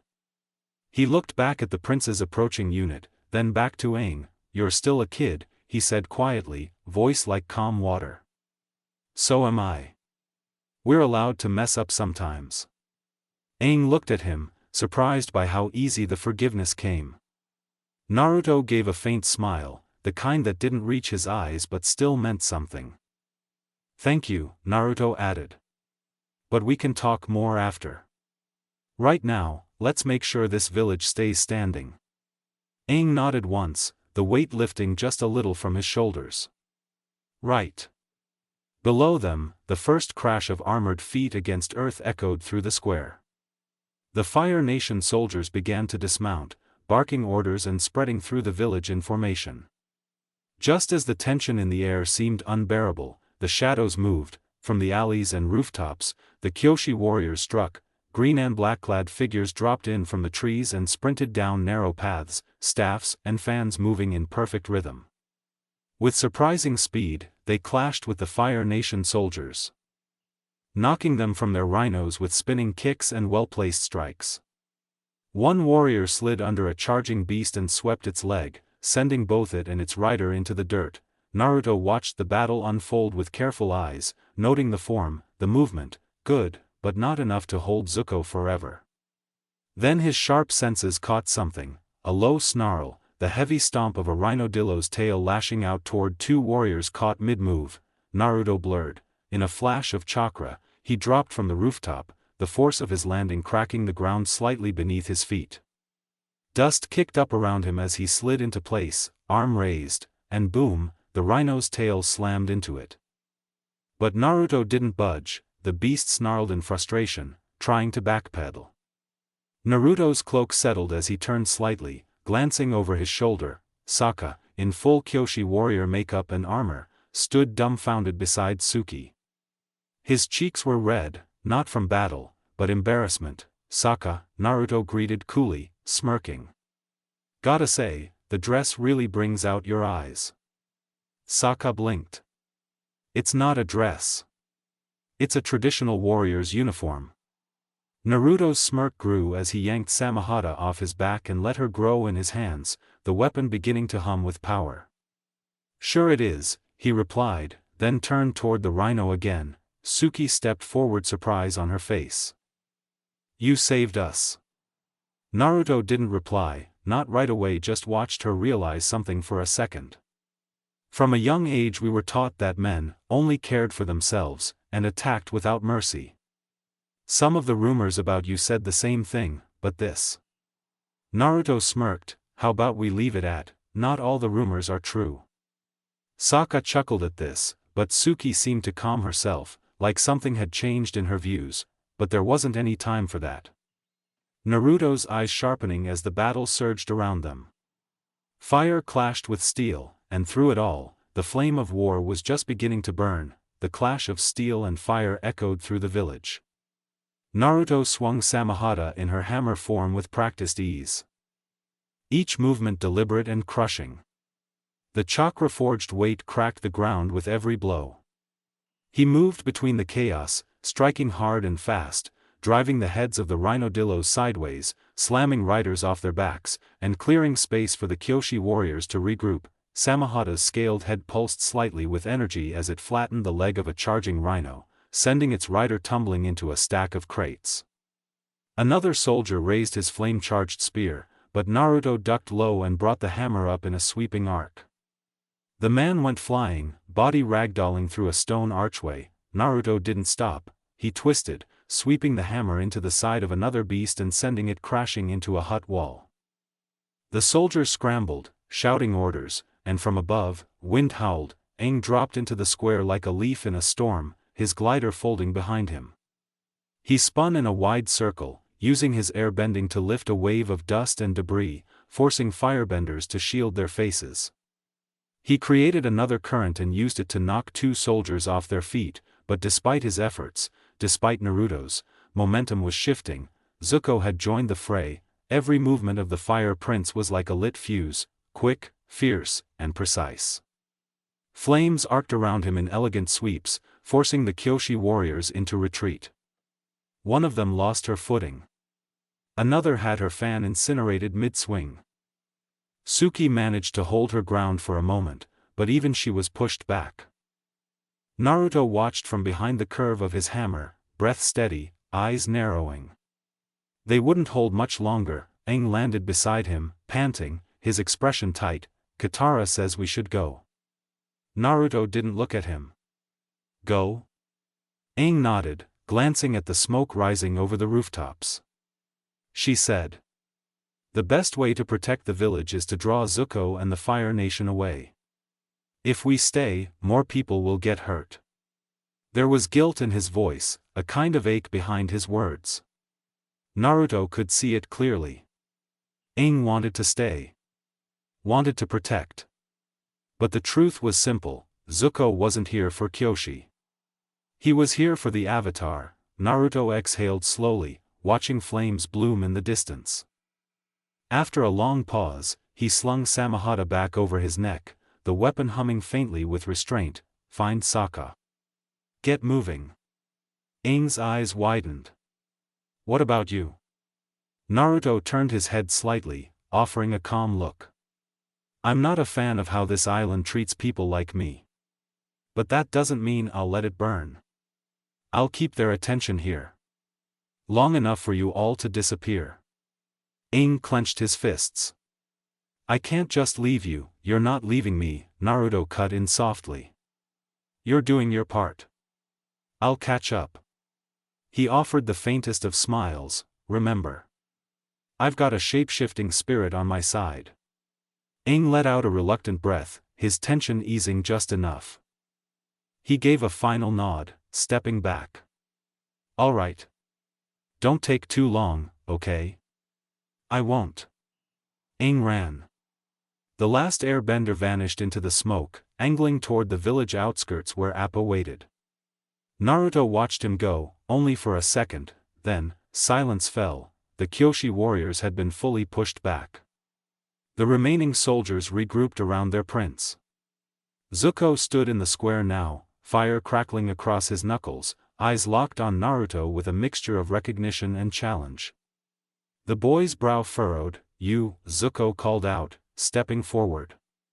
You're that waterbender, the one who flew in to defend the Avatar. Naruto tilted his head slightly, lifting Samahata slowly off his shoulders. Is that what you think I am? Zuko's flames pulsed brighter. How else do you explain what you did to my ship when you first appeared? Naruto smirked, lowering into a stance. So that was your ship, my bad. No more words. The ground cracked beneath their feet as they launched forward, Zuko in a blur of flame and fury, Naruto in silence, wielding nothing but momentum and a scaled hammer that hummed like thunder, and the battle truly began. The square emptied around them, leaving only cracked stones, fallen warriors, and the two figures now circling each other like twin storms ready to collide.